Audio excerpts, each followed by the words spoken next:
norėtųsi ir reikėtų galbūt šaukti aleliuja. Ir labai aišku priklauso nuo to, kaip mes patys tai išgyvenam.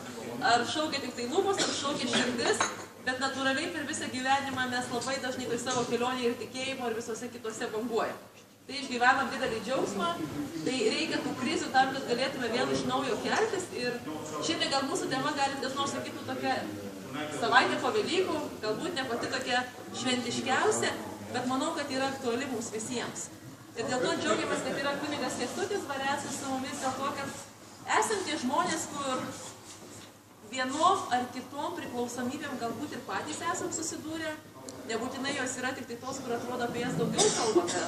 Kartais tai gali būti ir darbas, tikrai neigiamas, galbūt ne tik tai alkoholis ar narkotikai, bet aš manau, kad daugelis iš mūsų mes turim savo aplinkoje pažįstamų žmonių.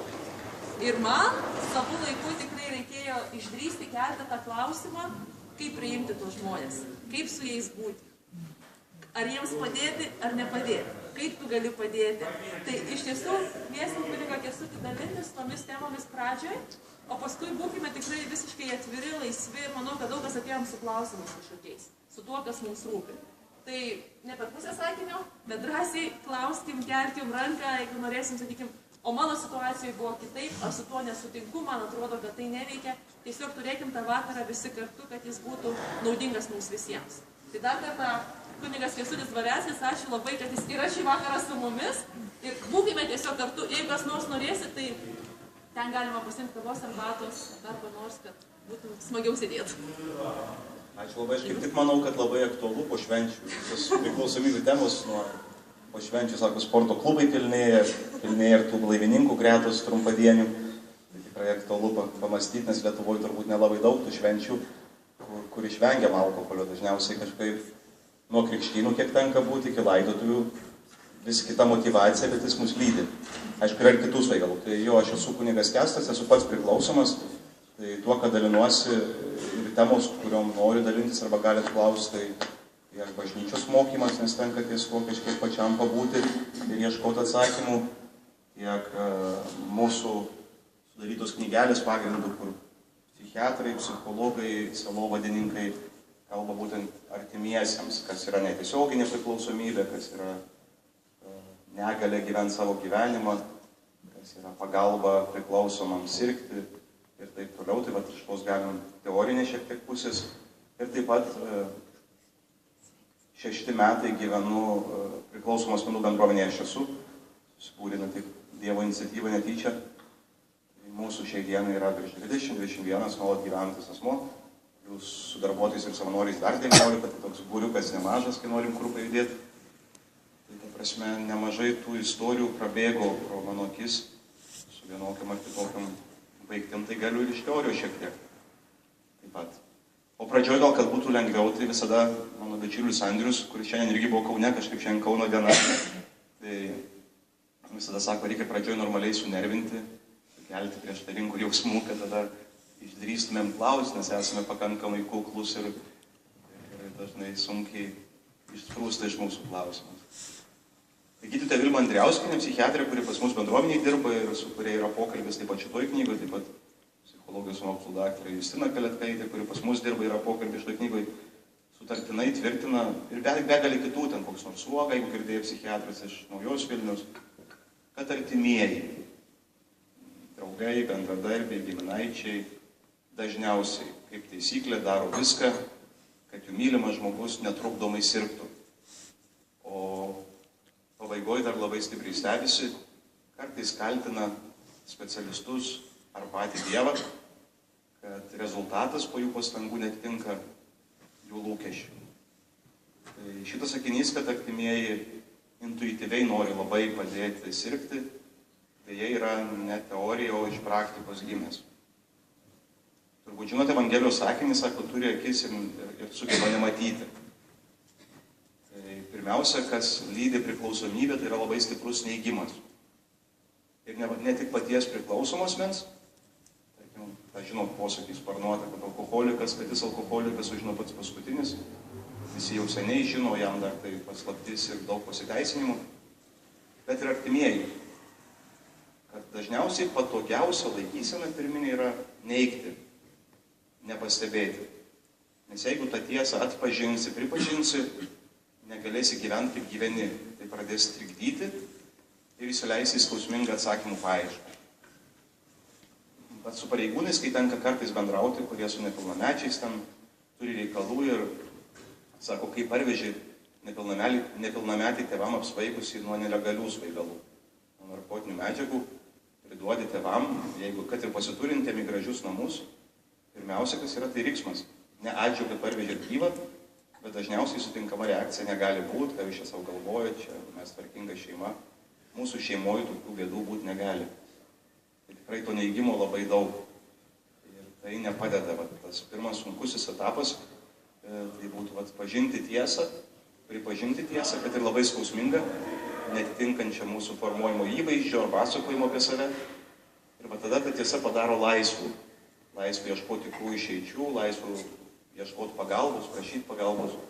Ir tos pagalbos yra. Antras dalykas, ką norisi kalbėti po pažinimo, tai mūsų lietuviškas savigydos įprotis. Turbūt čia vienas darbuotojas nuo Vilniuje gyvena, važiavo su persėdimu ir stoteliai jaunas vyras insultas darots ar kažkas su širdele, tai babytės aplinkui stovėjo, tai kai pradėjo traukti tabletės, kas rūžavas, kas ten kokių tik neturi, tai turbūt žinot, kad čia nauja banga, kuri pareina, taip pat ir į Lietuvą, tarkim Amerikoje jau tarptautinėse konferencijose apie nelegalius svaigalus kalba yra tokia tik pusė lūpų, ne tokia aktuali. Naujoji priklausomybių banga yra priklausomybė nuo vaistų, kuriuos žmonės valgo negydymosi tikslais, o traukdami prislopinti save, prislopinti jausmus nemalonius ir taip toliau. Tai pareinanti tokia banga jau Lietuvoje taip pat, koks nors Robertas Badaras, toksikologas, sako, jie mirtingumai taip pat ir pas mus nuo to prasideda. Kad koks Alekseičikas, jeigu skaitėte knygą, labai jis ten atvirai sako, psichiatrai nesunkiai išrašinėja, nes jeigu tam tik receptus išrašinėja, tai tu gali priimti per valandą ir 50 ir daugiau žmonių, o žmonės mielai valgo. Tai jis visada sako, duokit man kur nors dar gydymo nesugadintą pacientą, kai atveža pas jį. Yra buvę, tarkim, kad žmogus pakeičia priklausomybę nuo svaigalų, priklausomybę nuo vaistų. Ir tada ten kalbėti apie tai, kad prisipažint, yra labai sunku. Nes dažniausiai skiria žmogus su baltu chalatu, tada galvojama, kad tai yra vaistas, o ne vaistų kiekis neturi tokios didelės įtakos. Tai tikrai ta nauja banga ir tą tikrai daugiau susidursim ir matysim. Ir jau pirmosios, kurie kreipiasi pagalbos būtent dėl priklausomybės nuo medikamentų. Jeigu žiūrės statistiką, tai 14-16 metų paaugliai yra treti Europoje Lietuvoje. Lietuviai yra treti Europoje pagal suvalgomų psichotropinių vaistų kiekį negydymosi tikslais. Lenkai mūsų Lenkijoje pirmų neatsimena. O mes suaugę irgi tikrai pirmą penketuką lengvai pakliūnam pagal kiekius vaistų, kurie skirti padėti mums nebejausti realybės. Nors mes, jeigu šiandien ir tikėjimo klausimais, bet didžioji savaitė, gailestingumo savaitė, tai Dievas veikia realybėje, tik realybėje gali įvykti reikiami pokyčiai, bet mes užuot priėmę realybę, kuri mums nepatinka, mes tada prisislopinam ir kažkaip gyvenam kažkokiam tokiam burbule, sukurtoj nejautroj. Aš kartais jau kaldamas sakau, čia tas pats žmogui, kuriam gangrenuoja ranka, tai tiesiog nuskausmini gerai ir jis patenkinti savo toliau eina mirties keliu. Tai čia gangrenuoja ne tik ranka, sutartinai visi žinot turbūt, kad tai yra liga ir dvasios, ir psichinė, ir socialinių pasiekimų labai su savim turinti. Man kartais, aišku, truputį liūdna būna net bažnyčiai, tarkim, kai sako išsilavinę žmonės ar gydytojų tarpe, tai kartais diskutuoja. Aš nelabai tikiu, kad čia liga. Aš tą dažniausiai sakau, tai gal pakalbėkim, ką žinau, apie Marijos nekaltą prasidėjimą, kas yra dogma. Tai čia yra tas tikėjimo klausimas, apie Kristaus dangun žengimą. Bet kai kalbam apie mediciną, tai sakyti, kad aš netikiu arba tikiu, tai aš galiu netikėti, kad ir vidurių paleidimas yra liga, galiu sakyti, kad tai yra, ką žinau, būdas išlaisvėti, laisvai pasirinktas, lengvai pasiekiamas ar darkamas. Ar ten širdies ritmo sutrikimai galbūt labiau mylintiems gresia. žmogus daug myli, ta prasme, kad reiktų neprarasti blaivaus mąstymo. Tai artimieji, pirmas dalykas, tai neigia, o jau kaip pripažįsta, kad turi bėdą, tai tada ieško greitų išeičių. Tikrai iki kuriozinių situacijų. Ten būna, kad ir pas mane netyčia užklysta nuotrauką nešini. Ir kai žiūri, klausi, ką reikėtų daryti su ta nuotrauka. Sako, nežinau, gal ką nors galit. Tai prasme, kad tikrai labai greit nors. Labiausiai paplitęs tai koks nors baimėm pagrįstas arba vaistais pagrįstas svaigalo atsisakymas. Bet tie, kas dirba šitoj srity, tie psichiatrai, su kuriais čia kalbamės, vienbalsiai sako, kad tai nėra išeitis. Kad žmogus geria arba kitais svaigalais svaiginasi ne dėl to, kad labai nori, kad ten būtų gera. Čia dažniausiai pradžioj, toj kontroliuoto vartojimo fazėje, toj romantiniai fazėje galbūt. Tai jau įsivysto priklausomybė, kai susiformuoja priklausomybė. Žmogus geria arba kitais svaigalais svaiginasi dėl to, kad nebegali iškęsti, kaip jam bloga, gyventi taip, kaip jam gyvenasi. Atimti svaigalą, kuriuos yra nusiskausmina, neprisilietus prie priežasčių, nėra labai turbūt protinga. Turbūt žinot, kad tikrai nemaža dalis šitą ligą susirgusių baigia savanoriškų pasitraukimų iš gyvenimo. Žiūrint savižudžių statistikas, kiek pavyksta, nes yra tai, kur nustatoma, kad dėl alkoholio pasiekmės, tai tikrai labai daug. Arba lošėjus, jeigu žiūrėsit, kas yra elgesio priklausomybė, tai skaičiai drastiški. Kai važiuoja lošėjas į pirmą pokalbį pas mūsų bendruomenę, ir dažniausiai kaip taisyklė po pirmo pokalbio atsisako sveikti, važiuoja atgal pabandyti tvarkytis kitaip, tai visada mūsų specialistai palydi su vienu prašymu, pasistenk, nenusižudyti, pasistenk prieš, pakeldamas prie save ranką, paskambinti ir atvažiuoti. Kartais pavyksta, kartais ne.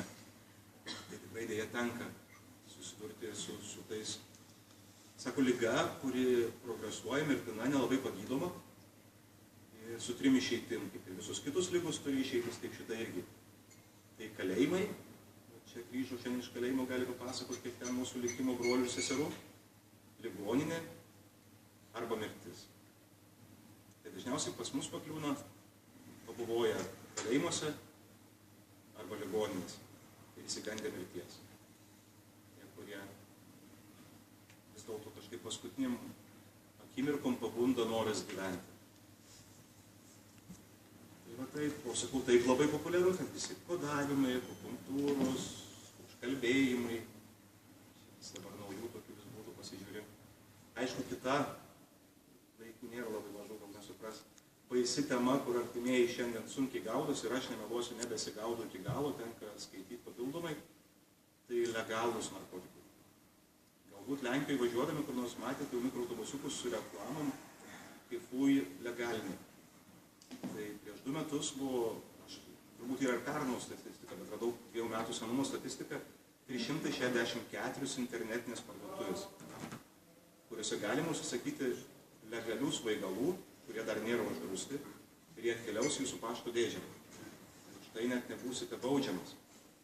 Ir jų sukeliamos pasiekmės yra sunkiai prognozuojamos. Tarkim, tikrai, pas mus kreipiasi yra keletas.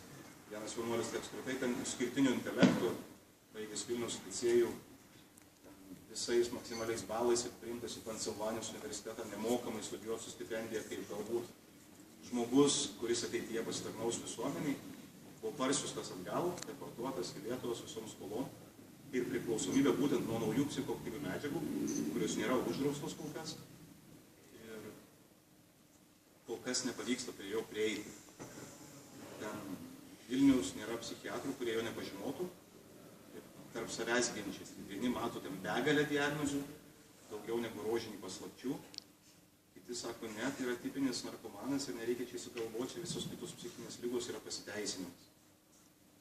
Tai tikrai, kad jeigu anksčiau su tais senaisiais ilgiau užtrukdavo, tai dabar degradacija labai stipri ir psichika būna pažeista kartais. Turbūt baisu tą žodį sakyti, bet gal net negrįžtamais arba belieka viltis ir tikėtis, kad jeigu jam pavyks švariai gyventi, galbūt kažkas atsistatinės. O kalbant apie sveikimą, tai turbūt žinot, kad psichologai vienbalsiai visi sutarė, kad pradėjęs veikti žmogus arba vadinamas su 2 metų blaivybė. iki 2 metų labai didelis atkryčių skaičius. Ir tarkim, ten, jeigu būsiu kokių konferencijų, tai atrodo, kaip pažeistus smegenėlių žmonių, centrinė nervų sistema, tai per porą metų daug maž atsistato. Jeigu matai iš karto, tai ten lyg akim matosi, kur vartotojo, kur švarios smegenys. Tai po 2 metų, kai rodo tas skaidres, jau reikia pažaisti tą žaidimą, suras 10 skirtumų. Ta prasme, jie tikrai yra, jie iki galo neatsistato. Apie kontroliuotą vartojimą negali būti kalbos, bet jau daugmaž žmogus blaiviai gali vertinti. Ta prasme, psichiatrė Vilma, kuri čia iš to knygo irgi kalba, jinai vadina visus priklausomus zuikučiais. Kam teko susidurti, tai pradžioje labai tas trikdo ir kažkaip. Tai vyresnio amžiaus psichiatrė, daug metų, virš 20 dirbantis su alkoholikais narkomanais. Ir tikrai nesu lengviausiam situacijom, nes ten jau yra papildomų psichinių sutrikimų arba iššauktų, arba papildomi psichiniai sutrikimai, iššaukia priklausomybė ir panašiai. Tai vadina visus zuikučiais ir aš irgi pirmą kartą, kai su juos supažinau, matė, kad kunigas, kolaratkai ir visi kitai, jinai mane to zuikeliu vadina, galvoju, ar čia vidutinio amžiaus krizė, ar kas čia, švelnumo norisi. Ir paskui vienoje konferencijoje sako, kad zuikelis yra vienintelis gyvūnas, kurio ten viduje yra, sako, samagono virimo aparatėlis. Ir kai normaliai atšąla, zuikio viduje prasideda tie visi mechanizmai ir jis laksto apsvaigęs, kad nesušaltų. Tai sako, priklausomas asmuo labai panašus, jam nereikia nieko iš išorės vartoti, gerti ir taip toliau.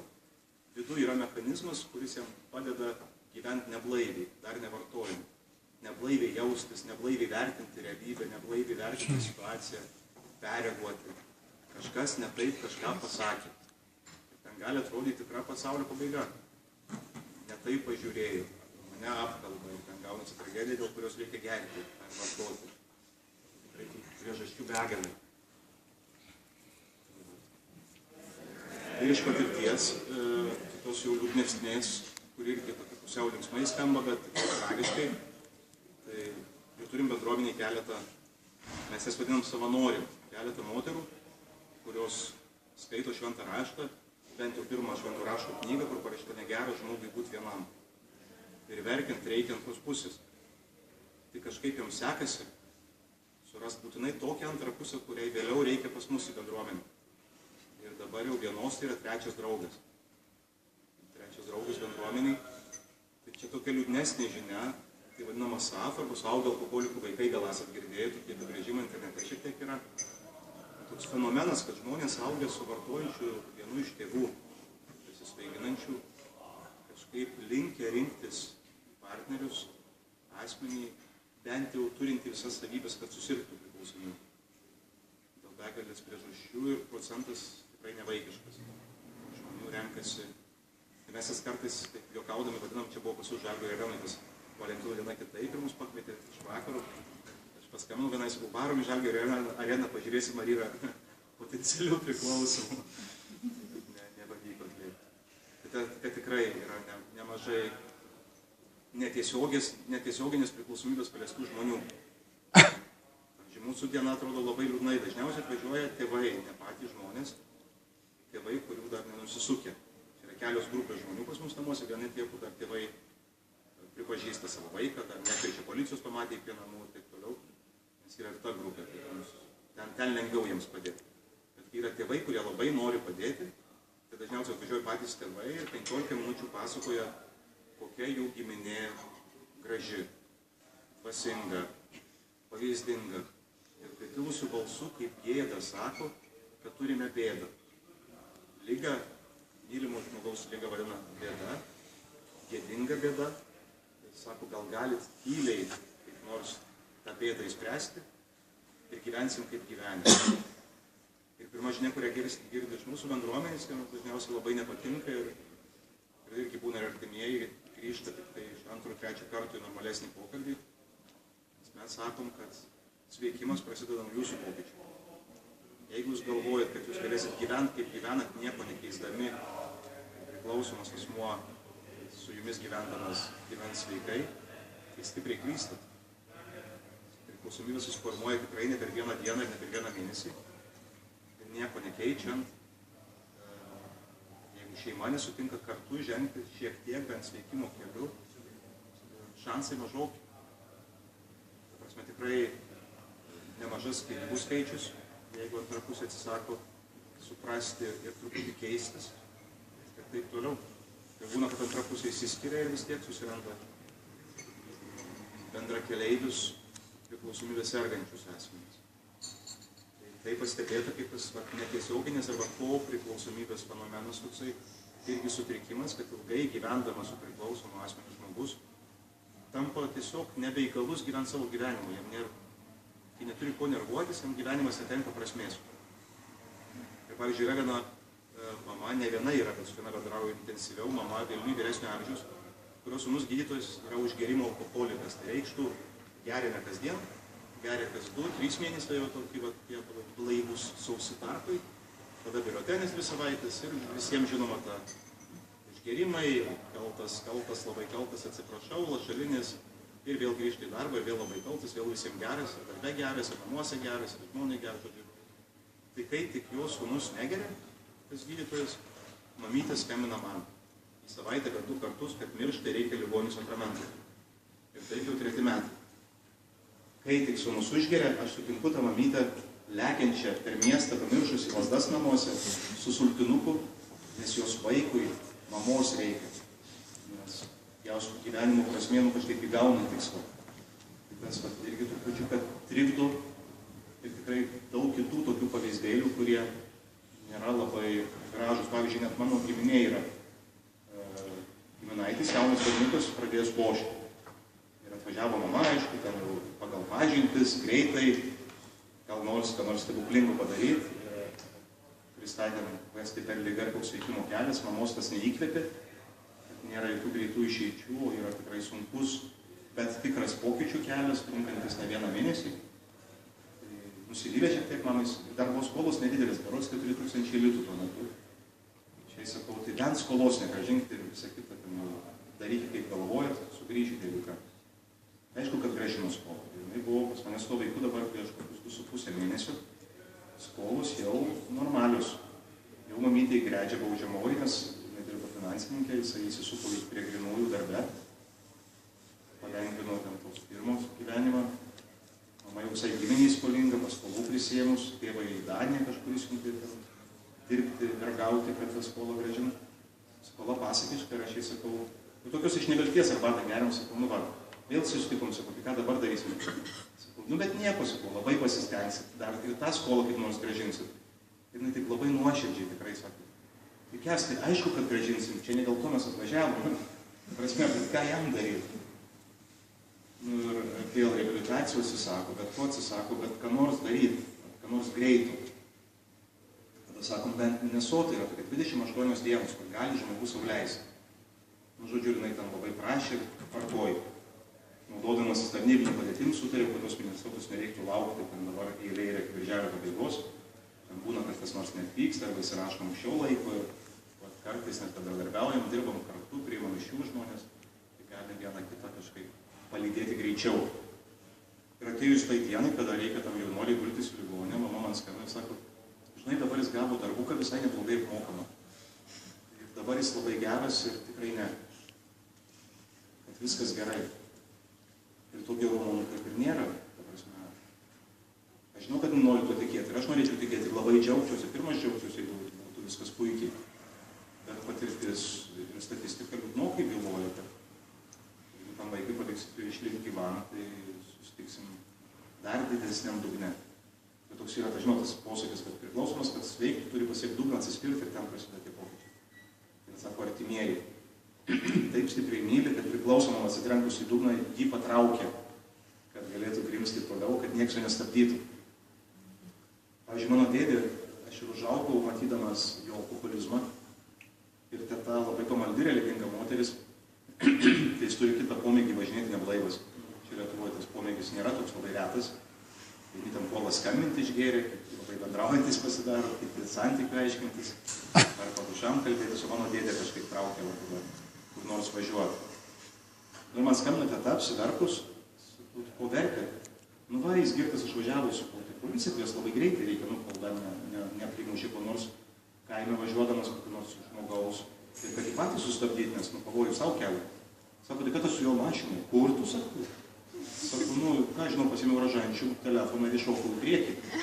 Šturmanauju, nu, stabdyk mašiną, nesuk, nebėk, lėčiau. Ir jai atrodo, tai yra normalu. Ir kai aš jai sakau, kviesk policiją tetą, nes blogai baigsis jums abiems, jinai sako, kad aš nesuprantu ir nemyliu savo dėdės. Tikrai jį labai myliu, norėčiau, kad jis išgyventų. Ir tada ten nekartą padėjusiu, tas teises nekartą buvo praradęs, padėjęs susimokėti visas baudas ir tik tetos dėka jis iki šiandien gali sirgti. Ir jinai tikrai neįgali, va dabar jam buvo bėdelių su sveikata ir labai rimtų konsultų. Tai turėjau į Vilnių, savo globoju porą mėnesių. Tai mano tetai prasidėjo tokie depresiniai epizodai. Ką veikti? Nu, kai tu gyveni virš 20 metų, nuolatiniam įtampui, ir atsakinga už visus 4 namų kampus laikyti ir dar vyrą paskirus. Kažkaip yra ką veikti, daug tokių veiklų, kai tu nieko, namai tušti ir nėra ką veikti. Tai tikrai vat būna, kad artimieji nenori girdėti apie savo negalę susiformavus ir gyventi savo gyvenimą. Tada visokie baigtim baigėsi ir vis tiek renkasi žmogų. Tada vat Andrijauskinė, man atrodo, iš to knygų tą frazę jinai sako, arba Bernardinai LT Sveikas gyvenime rubrikoj sako, kiekviena auka susiranda savo budelį. Ta prasme, kad tie žmonės tada vaikšto gero norėdami, būtinai susiranda kitą kankintoją, kad galėtų prasmingą gyvenimą gyventi. Nes gyventi savo gyvenimą yra kažkoks didžiausio egoizmo, turbūt forma, ne? Šiaip apaštalas Paulius sako, kad laikų pabaigoje Dievo apskaitą duosim tik už save. Šiaip liūdna žinia ir tėvam, ir vaikam. Yra tokia, žinot, liūdna ta istorija, kad iš pradžių tėvai už vaikus labai atsakingi jaučiasi ir moderniais amžiais kuo toliau, tuo ilgiau jaučiasi atsakingi. Malonių mažybinių vardų vadina iki 40. Net bendruomeniai atvažiavęs žmogus normaliai prasivartojęs jau ten ir su kalėjimo patirtim. Ir vis tiek mama lekia ten su podletais ir spintų sutvarkyti ir bandai sakyti, kad neturite teisės. Tai sako, kad neleidžia mylėti savo vaiko. O paskui vaikai labai nori už tėvus būti atsakingi ir pamokinti juos gyventi kaip reikia šiais laikais. Tai va, mes neatsakingi vienas už kitą griežtai tą žodžių prasme taip daug, kaip mums atrodo. Mes atsakingi už save santykį su šalia esančiu. Aš esu žmogiškas ir sąžiningas su savo tėvu, mama, sūnum, dukra, kaimynu, bendradarbiu. Ir tiek, kad ta riba yra skausmingai pripažįstama. Tai gal pirmai pradžiai tiek, gal pavyko kažkam jau susinervinti, paprieštarauti, arba paklausti, arba... Nes turiu kitą lygą, tu pažadėjai 3, tai... Prašė vieną. Klausimas būtų toks, kad to palaikymo ir buvimo šalia, kad nepalikti vieno ir to meškos paslaugos darimo. Leidimo sirgti ir padėjimo sirgti. Kaip atrasti tą visgi ribą? Nes, kaip sakau, kylančiam žmogui reikia būti, kažkas būtų, ten rūpintųsi, padėtų, o kartais tiek palikti. Tai aš vis tiek siūlyčiau žiūrėti Evangeliją pagal Luką 15 skyrius gailestingas tėvas arba sūnus palaidūnas. Ir vat, ką tėvams sunkiausia būna, kai tėvai papasako, kaip vaikai elgėsi neblaivus, kiek jie reikės įkentėję nuo psichologinių smurto iki fizinio, iki tikrai plėšimų ir baudžiamųjų nusikaltimų. Ir dažniausiai sako, tai ką daryti? Matai, kad sutiktų bet ką. Pasakyk, bažnyčią pastatyti prieš Kauną ar kankelis Jeruzalėje, iki nueis. Bet kai pradeda girdėti, ko negalima jokių būdų daryti, jie dažniausiai supyksta ir tai yra sunkiausia. Kai matai mylimą žmogų, pasirinkusi mirties kelią, nieko nedaryti labai sunku.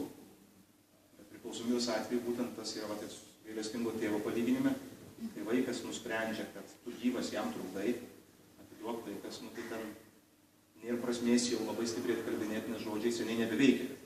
Ypač priklausomybės atveju. Artimieji būna tiek prikalbėję, kad dieve, jeigu viskas būtų įsipildę. Tikrai, tarkim, aš iš tokios, tėvam labai sunku, tarkim, viena mama, pas mus pirmanis, maža reklama, pirmanis yra artimųjų grupė. 6 valandą su psichologais Kelekai, tai ten drauge ieško, nes labai individualios situacijos ieško tų išeičių, kur ta riba, kur aš padedu, kur aš turiu daryti, nes myliu, o kur negaliu daryti, nes myliu. Tai viena mama, žinau, kad tik po metų laiko išdrįso savo 35 metų sūnui nustoti skalbti drabužius. Ten apie iš namų išmetimą kalba, pasakė, iš neįmanomas, kad ta būtų. Bet to pakako. Tas sūnus iš mamos gavo mano telefoną, paskambino, kas čia per sektorių, kas mamai smegenys išmokė. Viskas buvo normaliai. jinai arba verkia, arba reikia, arba dar kažką, bet skalbė, daro valgyti. O čia dabar nustojau, sugedo, nebeveikia. Tai pirmas tas kartas, aišku, konfliktinis pokalbis, nieko jis toli nenuvedė, bet yra vilties. Šiaip gražiuoju, jo nepriprašė kažką daryti, bent jau domisi. Dabar žinau, kad jis tą knygą labai skaito, kad mamai atrodo atvesti ir surasti protingų paneigimų tiem visiems patarimam. Tai yra, ačiū Dievui, kartais ta puikybė gali visai pasitarnauti. Tai to tokios vieno atsakymo, kad kur ta riba, kur aš dar padedu sirgti, kur jau padedu sveikti, yra vis tiek taip lengvai nenubrėžiama. Jeigu būtumėt klausus prieš kokius 4 metus, būtų aiškiau atsakyti. Bet kuo toliau, tuo labiau matai. Visada yra mirties rizika. Ir artimieji to labai bijo. Ta prasme, kad kaip aš galiu nepriimti namo savo mylimų sūnaus arba tėvo, tik jis gali numirti. Taip. Gali. Nemaža tikimybė. Bet tą patys gali padaryti ir namuose. Tik tai jums esant šalia. Yra pavojingas reikalas, kad kalbame apie peršalimą. Tai vis tiek būtų labai svarbu didelis sąžiningumas. Artimieji labai dažnai daro klaidą galvodami, kad jeigu mano mylimas alkoholikas darytų, ką aš sakau, visos problemos įsispręstų. Gyvenimas tiesiog taptų tobulas. Tai yra labai didelė iliuzija arba pirmų tėvų nuodėmė. Tai reiškia, aš kito asmens akivaizdoj atsistoju kaip Dievas ir sakau, tu vykdydamas mano valią tapsi laimingu. Labai drąsu. Taip pat sutrikti, nežinoti išeities yra labai gerai. Ir pačiam priimti pagalbą. Artimieji tikrai daug sunkiau priima pagalbą artimieji, kurie kenčia ne mažiau negu patys priklausomi, negu priklausomi. Mes kartais priklausomi juokaujam, sakydami tėvam ar artimiesiems, prašydami eiti, sakom, mes bent atokti, pro akimirkas turėjom neblaiviuose būsenose. O jūs tai nuolatiniam nerimui. Ar mes blaivus, jūs nerimavote, ar viskas dar gerai, nekkaip yra gelių, ten užtruktai ilgiau, ar mes girti, ar viskas gerai baigsis. Ta prasme, kad nuolatinė įtampa lydi. Ta prasme, kad jeigu ilgai užtruko, tikrai derėtų kreiptis, pasižiūrėti, bet aš visada labai drąsinu, kad neužsimt savigydė, turbūt žinot, kaip rusų lietuvių kalboj, jūs gal daugiau kalbų žinot, gal atrasit, žodis gydytis yra. Visur kitur, kiek atsimenu, yra būti gydomu. O Lietuvoje mes turim Google, turim močiutes su visom tabletėm ir gydom vieni kitus ir gydomės. Ir ne tik nuo priklausomybės, ir nuo kitų ligų. Ir tos išeitys yra liūdnokus. Priklausomybė nėra naujas sutrikimas. Staigmenai, kaip perkūnas iš giedro dangaus. Tikrai jau tūkstančiai mirė, tūkstančiai sveiksta. Yra patirties, yra specialistų, kurie mokslinius darbus ir tyrimus daro. Lietuvoje mes galim pasigirti, žinant, kad kokia ta finansinė situacija tų specialistų vis tiek yra tokių idėjinių keletas, kad iki skausmo idėjinių, jie priima daugiau negu gali, nesąžininkai netelgiasi formindami sutrikimą, žmogaus dar ką nors daro, savo pinigais dalyvauti tarptautinėse konferencijose ir tyrimuose. Tai kažkaip labai smagu jos buvo sutikti, sveikimo kelyje atrasti juos. Tai tikrai kreiptis. Žinot, jeigu aš ten iš interneto nusistatysiu savo ligas, tai prastai baigsis. Visi psichiatrai juokauja, kad kai studijuoja apie ligas, tai visom praserga. Tai galite atlikti eksperimentą namuose, paskaitykite bet kurią medicinos sritį apie simptomus ir garantuoju, kad nemažą dalį jų turėsime. Tai labai blogai, kai pradedam patys savo arba mylimiesiems diagnozuoti ligas. Ir priklausomybės atveju derėtų prašyti žmogaus eiti į konsultaciją pas patyrus, žinantį, kad darantį specialistą ir sužinoti tiesą. Tarkim, dabar esu labai nustebęs, per paskutinį mėnesį teko sutikti 2 merginas, kurios šventai tikėjo, kad jos normalios alkoholikės. Nuo mūsų psichiatrija kryžium galvoja, kad ne. Kad šiaip joms vieniša gal nori tą anonimų judėjimą, ką žinau, kokie motyvai. Yra kiti psichologiniai reikalai, neįspręsti. Bet labai lengva ranka paskaitė šitą knygą, tau pasiaučiuosi. Tokia aš normali alkoholikė. O tai kur ta riba, kad ar alkoholizmo, ar kitos priklausomybės, kada jau reikia pergyventi ar dėl savęs, ar dėl kito žmogaus, ir kur dar yra tiesiog, Tai tarkim, kas liečia cheminę priklausomybę, tai labai paprasta. Cheminė tai būtų alkoholis ar kiti svaigalai, legalūs ar nelegalūs, čia tai kaip atsiranda abstinencija. Tai pavyzdžiui, pagirius, tai puikiai žinoma žodis lietuvių kalboje, nėra labai gražus, bet tai yra besiformuojančios fizinės priklausomybės vizitinė kortelė. Pavyzdžiui, jeigu aš jūsų paprašyčiau šiandien su manim valgyti alyvuogių, kol abudu draugiškai vemsim į kibirą ir gailėsime savęs. Tai aš manau, alyvuogių jums ilgai negalėsiu pasiūlyti. Organizme susijungs visus įmanomus gydyminės reakcijos ir jūs alyvuogės picui pamatėt, visus picus nevalgėte. Jeigu jau gali apsinuodinęs tą medžiagą ryte ją naudoti kaip būtiną tavo normaliam funkcionavimui, organizmas nebeatmeta, nebeatpila, tai yra toks rimtas, o sveikas atvykęs, reiktų tikrai kreiptis nelaukiant pagalbos. Aišku, tik tai, kad kitom lygom paprasčiau, jeigu ten pajaučiam simptomus, kad ten, nežinau, širdim nekas, vėžio kažkokius simptomai, dar kažkas, tai lekiam, tikrinamės ir jeigu pirmą stadiją, tai sakom valio. Šansų daugiau. Tai su priklausomybė yra atvirkščiai.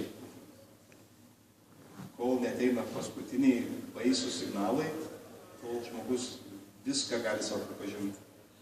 Bet vienas kunigas, apie kurį kalbėjom, aš atsimenu, taip nusivylė, pas mus bendruomenėje buvo, taip nusivylė mūsų psichiatrai, sakė, niekam taikus. Nuoširdžiai kalbėjau 1,5 valandos, jokios psichinės ligos nėra. Sako, sutikčiau paranojikų, vadinamų, tik ne alkoholikų, raskit man lygą. Tai tikrai ta riba yra slidi. Smegenyse vyksta pokyčiai. Psichiatras patyręs, toj srityje dirbantys psichiatras, tą lengvai gali nustatyti. Aišku, pats žmogus yra tų testų, kurie ten internete klaidžioja, kur reiktų neaklai pasitikėti, bet galima pasižiūrėti ir pamastyti, skirti savo dėmesį. Galbūt klausimą. Ką keistų bažnyčia reabilitacijos programų, jei yra spragų, jei turėtų daugiau įstatymiškos valdžios? Oi, pagalavos iš tų klausimų irgi kelis metus. Tikrai labai bendruomenė įsiplėtė ir per daug žmonių ir per daug man buvo nusivylimų tuo, kaip man atrodo, kaip turėtų būti. Ir tas labai džiugina, kad tikrai matai bendruomenė žmogų, kuris labai sunkiai ir tavo vertinimu nieko gero nebus, ir sutinki ir gerai, ir tuos turi tokius šaunuolius pirmūnus, kur negėda parodyti ir sakai, kad čia bus vaikštantis, kaip čia, džiaugsmas širdžiai, man kaip fainai žmogus kabinasi, ir jis vis grįžta, vienas kaunietis toks yra. Nerealus, porą mėnesių, vežkit kur norit, paskaitas skaitysi tikrai geriau negu aš. Bet metų neištempia, vėl grįžta, vėl baisiai. Bet jam reikia būtinai, kad jau viskas susitvarkytų, kad nors skolas ten įsilygint, mama jau namo pradeda įsileisti, jau taip vilties atsiranda ir tada krenta. Kol visi ten jo bijo, neturi ką valgyti, viskas gerai. Tai su reabilitacijom labai sunku. Žiūrint tą patirtį, tai kuo sunkesnė reabilitacija ir prastesnis sąlygos, tuo rodikliai geresni. Čia pavyzdžiui, Pakutoje patirtis, turbūt žinote, esate girdėję, arba mūlė kas nors su reabilitacijai, kol buvo molinukas, arba buvo konteineris, ar dar kažkas, su ten labai sunkiom gyvenimo sąlygom, kažkaip tie procentai išėjusių po bendruomenės ir gyvenančių blaiviai labiau įkvėpė negu tų, kur baigė labai gerai. Vėl tiek žmonių, tiek tų situacijų. Reikia nepamiršti, kad dažniausiai į priklausomybių ligų centrus arba reabilitacijas ateina žmonės be vidinės motyvacijos. Tai reiškia darbdavių artimųjų teisėsaugos pastumėti. Yra toks, mes turim diagnozę neatrasto lobio sindromas. Kai žmogus jaučiasi nuostabesnis už patį Dievą, gyvena nedėkingoje aplinkoje ir aplinkiniai kvaili, akli ir nemato, koks jis fainas, tai sutinka pabūti reabilitacijoje, kad jie praregėtų. Bet savyje pats keisti nieko nenori. Nes jis tikrai nepripažįsta, kad visas iškreipto pasaulio vaizdas yra dėl jo ligos. Kai kurie tikrai po mėnesio dviejų kažkaip perina link vidinės motyvacijos ir atsiranda noras veikti dėl savęs ir prisima atsakomybę už savo sveikimą. O kiti ne. Tai reabilitacijoje, bet kuriuo atveju Lietuvoje egzistuoja du kraštutinumai. Tikrai visose Sūdas Lietuvoje veikiančiose reabilitacijose, nes dirbau dar 3 metus Bernardinų socialinių paslaugų centre, socialinių darbuotojų ekspertų, tai teko pristatinėti integracinį projektą. Tai yra du kraštutinumai. Kaip minėjau, priklausomybė yra psichinė, socialinė ir dvasinė liga. Tai du kraštutinumai, kur vieni sako tik tai dvasinė, ir ypač būdinga naujesniem religiniam judėjimam, bet nebūtinai. optimistiniai kartais ant to grėblio užlipa, kad reikia normaliai melstis ir viskas įsispręs. Kiti, kaip atsvara turbūt, tie visiems krikščioniškiem ir ne visai krikščioniškiem dariniam, sako, ne, čia normaliai psichinė, reikia normalaus psichiatro, gerų psichologų ir atpumpuosim žmogų, sugrąžinsim į blaivius dažnius ar kažkaip. Tai dėja, tas yra labai stipriai pastebima, nuvažiuoja ir labai greit gali užuosti, į kurią dūdelę labiau pučiama, tokios darinio. Šiaip pasaulyje, jeigu ten patirtį žiūrėt, tai idealiausia priklausomam žmogui, jeigu komandai yra, jam padedančiai komandai yra psichiatras, psichologai, sielovadininkai ir socialiniai darbuotojai turintys taip pat ir praktinės veikimo patirties. Ne tik puikių teorinių žinių, bet taip pat ir praktinės sveikimo patirties. Reiškia patys einantys sveikimo keliu. Nes priklausomi žmonės labai sunkiai pasitikė. Dėl daugelio priežasčių. Dėl to, kad patys yra apgauti ir aišku, 100 kartų patys apgavę, tai jiems pasitikėti žmonėms labai sunku. Arba teorijų pasitikėti. Bet kai matai gyvus žmonės, tos pačius, tokia pačia liga sergančius kaip tu, gyvenančius pilnavertį gyvenimą, tokį, kurio net nesergantis kartais pagydė, čia kalbu iš savo tėvelių patirties, jeigu bendravau su mano bičiuliais, su kuriais kartu dirbam kartais, kur tie jūsų būreliai gal ir mes galim palankyti, nes jie gyvena vienkiemį, toks truputį siauresniam socialiniam rate. Tai idealiausia, kad būtų ta plati komanda ir žmonės taip pat ir turintis tiek puikių profesinių žinių, bet ir praktinių ir neignoruoti dvasinio dėmens. Šiaip, žinau, turbūt mėgsta visi, kas magistrus rašo, rinktis, dabar populiaru šitą temą priklausomybės, tai kai tik kartė ten tie rašymai, tai užpuola visi su tai savo klausimynais. Jeigu juos visus atsakinėtum tiek prašo, tai tą mėnesį nieko kito negalėtum veikti. Ir klausimai kartais tokie yra tikrai iš fantastikos ir ties, ar iš Google greit surasti, nežinau, iš kur ten. Tai vat, kai žiūri ten tos tyrimus, ypač kur eina ne kiekybiniai, o kokybiniai, keletas yra labai puikių darbų, ten tokios tokia, Kveliaus Sauliaus Šernio, magistro darbas šią temą su tyrimu Klaipėdos universitete visai įdomus. Tai kalba eina apie santykių su Dievu blaivų, tokį sąmoningą atradimą, kaip vieną iš lemiamų sveikimo veiksnių ilgalaikiai blaivybei. Ir tą dėja, net tie, kurie nenori tikėti, tenka pripažinti, tai nebūtinai turi būti religinis santykis, ko labai norėtų bažnyčia. Bet santykis su dievybė, su Dievu yra gyvybiškai svarbus veikstant nuo šitos ligos. Aš turiu klausimėlį. Norėjau paklausyti, kaip jūs pailsit, atsipalaiduojat pats? Tai va čia užminė tą temą apie tai, kad priklausomybės mėgsta mutuoti. Tai va tai reiškia, kad priklausomybė neišgydoma liga. Aš pradėjau ne taip seniai, 9 veikimo metus, tai reiškia, be jokių svaigalų, vaistų, legalių, nelegalių gyvenu ir dar neišprotėjau ir dažniau džiaugiuosi gyvenimu. Ir čia prieš porą metų tai toks suvokimas, kad nelinkėčiau priešui, kad teko patirti, bet ir norėčiau grįžti į tokį gyvenimą, kaip gyvenusi man iki šitos ligos. Man šia liga tapo toks mirtis alsuojantį nugarą, kuri kai pritrūksta meilės savo ir dėmesingumo savo, tai bent iš baimės pradeda mylėti save ir rūpintis savimi. Kai kuriems užtenka to sąmoningumo. Mat jeigu Vanauskaitės viršvalandžių skaitė, tai labai gražiai ten tą atskleidžia tą temą, kad sako, man reikėjo mirtinos diagnozės, kad pradėčiau gyventi iš tikrųjų. Netidėliojant ir autentišką savo gyvenimą.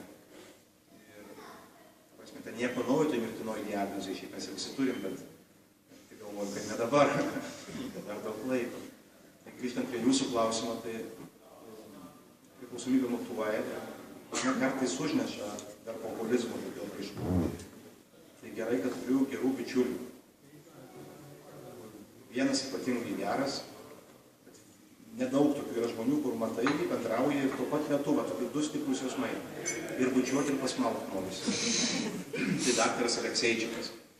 Gal girdėt, aš kai jaučiu, kad aš nelaukiu, kol man visai blogai, aš jaučiu, kad kažkas ne taip. Pat žinot, tas penkto kampo bėda, kai viskas gerai, bet negerai. Tai aš nelaukiu, kol ten kokį nors baisesni ženklai pasirodys, kad tikrai negerai. Ir einu pas globėją, einu pas Alekseičiką, einu kartais pas psichologą, turiu aiškintis, kas čia dedasi, kur aš pražiopsiu kažką svarbaus. Tai tikrai džiaugiuosi, ypač Alekseičiku, kuris su mažiausiai didžiausiom įžangom ir labai tikrai taiklekim greitai geba mane pastatyti tiesos akivaizdai, kurią visai mėginu spėti. Visų poilsių turiu tų bėdų. Dabar naujai atradau tokį greitą atsigulą. Žinot, aš pastebėjau, tai tarkim, prie jūros vasarėms nelabai noriu, bet kažkaip nėra faina, ir man ten papūta, kur mano ten tokia pažadėtojų žemė, kur pats ten patyriau gražių dalykų. Ir aš nuvažiuoju ir jaučiu kaltę, ar dalyką tu nori. Aš guliu ir jaučiuosi kaltas, kad nieko nedirbu. Mano tėvai vienkimėje, 2 invalidai dirba, o aš galėčiau gal geriau pas juos ten, kad žinau, tvartą išmėštų, čia aš prieinu. Ten bendruomenį žinau, kad kažkas vietoj manęs turi dirbti, kol aš čia sau leidžiu sėtis. Tai aš bendruomenį pirmus 5 metus be atostogų. Važiuodavau vienai 2 dienom, bet ne ilgiau. Ir dabar prisidariau bėdos, kad įsiplėtė bendruomenė iki 21 gyventojų darbuotojų toks būrys ir gerų darbuotojų būrys. Tai mane pernai rugpjūtį tiesioginė to žodžio prasme išmetė. Sakė, rugpjūtį tavęs nebus namuose. Rugsėjo 1 susitiksim ir sakė, nebūk toks susireikšminęs, kad be tavęs čia kas nors sugrius. Ta prasme, gerai, kad esi, bet ir be tavęs čia viskas bus gerai. Tai buvo tokios lengvos panikos, ką veikti. Aš daug nuveiktų. Tai vat atradau tokius dalykėlius, kaip slidinėjimas man nerealiai padeda. Aš negaliu pasyvaus poilsio, jeigu jūs klausote manęs, tai kažkaip neveikia, bet slidinėjimas vat įstrigo, kad tik kelios dienos ir kai tave užkelia tavo puikybę ant labai aukšto kalno, ne pagal tavo nosį, visus problemos įsisklaido, vienintelė lieka. Kaip saugiai kažkaip nusigauti, reikia pačios. Porą kartų gyvenime esu buvęs po galimybės slidinėti. Tada čia ant tokios bangos jautrumo žiūrėjau gerą filmą apie ištikimą šunį. Tai dabar turiu šunį, kuriam esu labai dėkingas. Tikrai taip dažnai pasivaikščioti neįčiau. Ir turbūt į savaitę kokius 3 kartus vedu aš jį pasivaikščioti, nes labai noriu pasivaikščioti. O likusius kartus jisai mane išnekė. Bet aš tad mačiau ir sniegą, pavasarį, ir pumpurus matau spraustančius ir ką tik noriu. Tai tas labai atpalaiduoja. Turėjom katytę bendruomenį, bet vargšė nusižudė neatlaikė gyvenimo tempo su mumis. Tai dabar šuniuką turim didesnį, tai gal viskas baigsis gerai. Tai dabar lėkiu, aš kartą į savaitę dabar labai griežtai, bet atsiradus naujiem darbuotojim, kažkaip ir pats atradau tą, kad tai gerai, kad aš nenoriu sulaukti tokios būsenos, kai jau būna, pamatai, kad skambina ir pareima ir zulys. Arba grįžti į bendruomenę ir bandai užlipti laiptinę taip, kad tavęs nieks nepamatytų. Ir pykstant šuniu, kad jis iš džiaugsmo loja tave pamatęs, nes reiškia bendruomenės nariai žinos, kad Kęstas jau namuose, tada eisiu 101 buitinių klausimų, paskui su dvasiniais klausimais, būtinai dabar, ten pus 11 vakare, užeina koks nors ten egzistencinė krizė didelė, kurios negali atidėti rytį ir taip toliau. Tai ta prasme, turiu vieną išeiginę, dažniausiai praleidžiu kaime pas tėvus, Dzūkijoje vienkiemis, gyvūnai. Tai tas mane labai veikia. Ir toks aktyvesnis mūsų veikimas. O kai, pavyzdžiui, jaučiat tą įtampą, o ką tada daro? Tai pradžioje stengiuosi bent pripažinti. Žinot, aš buvau toks juokauju tipinis lietuvis su 3 jausmais. Gerai, blogai ir normaliai. Kitų jausmų pas mane nebuvo.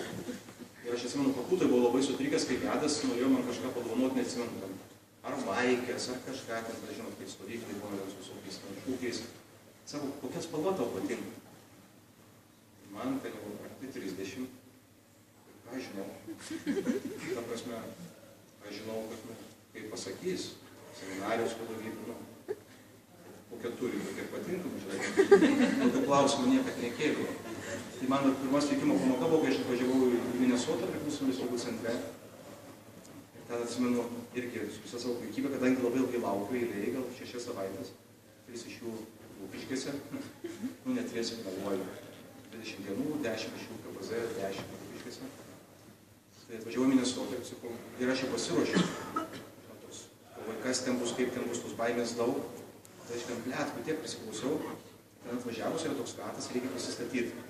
Nu, tai su visą savo kūnišką puikybę, kai leidžiau pamokslą, man atrodo, kad tikrai turėtų ten paplot, padėkoti, nežinau, apsiverti. Kiek daug man davė, kaip aš supratau ir taip toliau. Ir ten tokia psichologija, atsimenu, porą klausimų, nieko lietų, tą pavyzdžiui. O tai kodėl jūs nutraukėte savo sveikinimą, jeigu taip daug davė? Dar ten kažkokių nekaltų klausimų, kad jeigu tikrint pas ligoninės ir gydytoją jos kompetencijų ir apskritai, tada kai pirmą kartą po savaitės išleido miestą, nubėgau nupirkti knygą Dvasinė patirtis ir psichologija.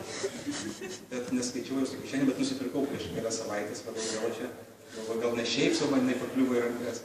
Tai šiaip padovanau, paskaičiau, nes anotacijų parašyta, kad ne visi psichologai pajėgų suprasti dvasinę patirtį. Tik jai, bet geriau mane suprasti. Ir grįžtant prie tų jausmų, tai jinai man tą atskleidė. Man buvo didžiausia naujiena, kad visi mano jausmai, kuriuos bejaučiu, yra nuostabūs. Žiauriai gerai, kad aš juos jaučiu. Kai aš jų nejaučiu, tada yra sutrikimai. Ir sėčiuosi, kai šiandien man tą rėžia į galvą ir taip toliau. Dėl to aš stengiuosi nebeneigti, nebebijoti savo jausmų. Pavyzdžiui, pyktis nėra nuodėmė. Man tai buvo naujiena, nors buvau baigęs Erfurto universitetą, taip toliau atrodė. Supykau, sakai, kad išpažinti visi sako, ai, sveika Marija, kad pyktis nenuodėmė, niekas nepasakė. Prasme, kad tai yra labai stipri emocija. Klausimas, ką su to darau, tada prasideda moralinis vertinimas. Tai kad mano jausmai skristum į malonius ir ne. Tai visi, kurie malonus man yra geri, tada gerai arba normaliai gyvenu, o visi nemalonus yra blogi ir reikia išvengti, jeigu užvalgo nemalonus, tai kažkas. Tarkime, aš dabar bendruomenėje juokauju su bendruomenės nariais, sakau, jeigu jūs mušit mano mamą, mano mamytė atvažiuoja kartą mėnesį, atvažiuoja mūsų kokių bulvių ir mišęs bendruomenės. Sakau, tai nesitikėkit, kad aš ten jausiu jūs užuojau, panašių dėkingumą, kitų gražių jausmų, krikščioniškų, aš tikriausiai jausiu stiprų pyktį. Klausimas, ką su tuo reiks daryti. O tas man labai padėjo. Kai šiandien padedame, tarkime, bendruomenės, tai visos bendruomenės turi mūsų bendruomeniai tie, kurie yra inkubaciniam periode, turi ryte vakare jausmų ratą. Ir tai yra vienas iš didžiausių turbūt iššūkių. Pradžioje žmogus net nežino savo jausmų, negeba jų skirti. Ir žinot, yra tokia daina išgalvojau ten lietų, išgalvojau gyvenimą. Tai pradžioje priklausomas tikrai išgalvoja jausmus. Pavyzdžiui, tikrai vienas laiviai gyvenantis Artmanas, kuris pirmus metus pas mus dirbo šiek tiek, paskui emigravo, tai jisai sako, pirmus 3 blaivybės metus aš išgalvodavau, ypač dėkingumą ir visus kitus tos jausmus, kuriuos labai norėdavau jausti. Man tėvai padaro gerą, man žmonės padaro gerą.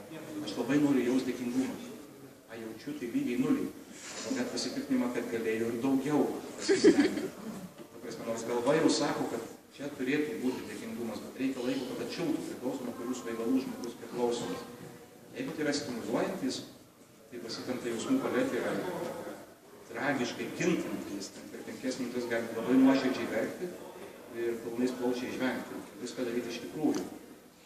Jeigu tai yra slopinamieji visokie preparatai, tai tada žmogus toks kaip išėlė gyvena, po kelių mėnesių tik tai atšyla ir pradeda ką nors jausti.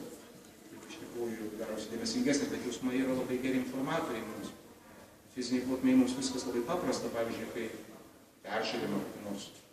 Tai labai nemalonus jausmai ir savijautos išduoda, kad buvom nepakankamai dėmesingi, ten netinkamai apsirengę, ledus valgėme, dar ką nors darėme, nežinau, kažką per plotą padarėme, susirgom. Ir darom išvadas, kad arbata, žalikas, vaistai, dar kas nors, jeigu reikia ir sveiksti. Ir kiti jausmai yra, kad dvasinė mano gyvenimą informuoja jausmai. Tai yra svarbu jų neneigti, juos pripažinti ir nelaikyti jau blogai savaime. Kartais Eičikas, tarkim, sako, jeigu tu nustos jausti baimę, tai savivertiškas beprotis, tau sunkiau bus padėti. Sveikas psichiškai žmogus bijo. Yra situacijų, kad privalo bijoti, kad jis psichiškas sveikas. Arba tai jau išnykęs savisaugos instinktai, kas nors yra baisių ligų, tai išnykstantis jausmai. Tai pradžiai sunkiai užduotis, bet leisti jiems būti. Taip neskubėti jų keisti. Žinau, kad nerimą mėgstam priklausomai keisti valgymą.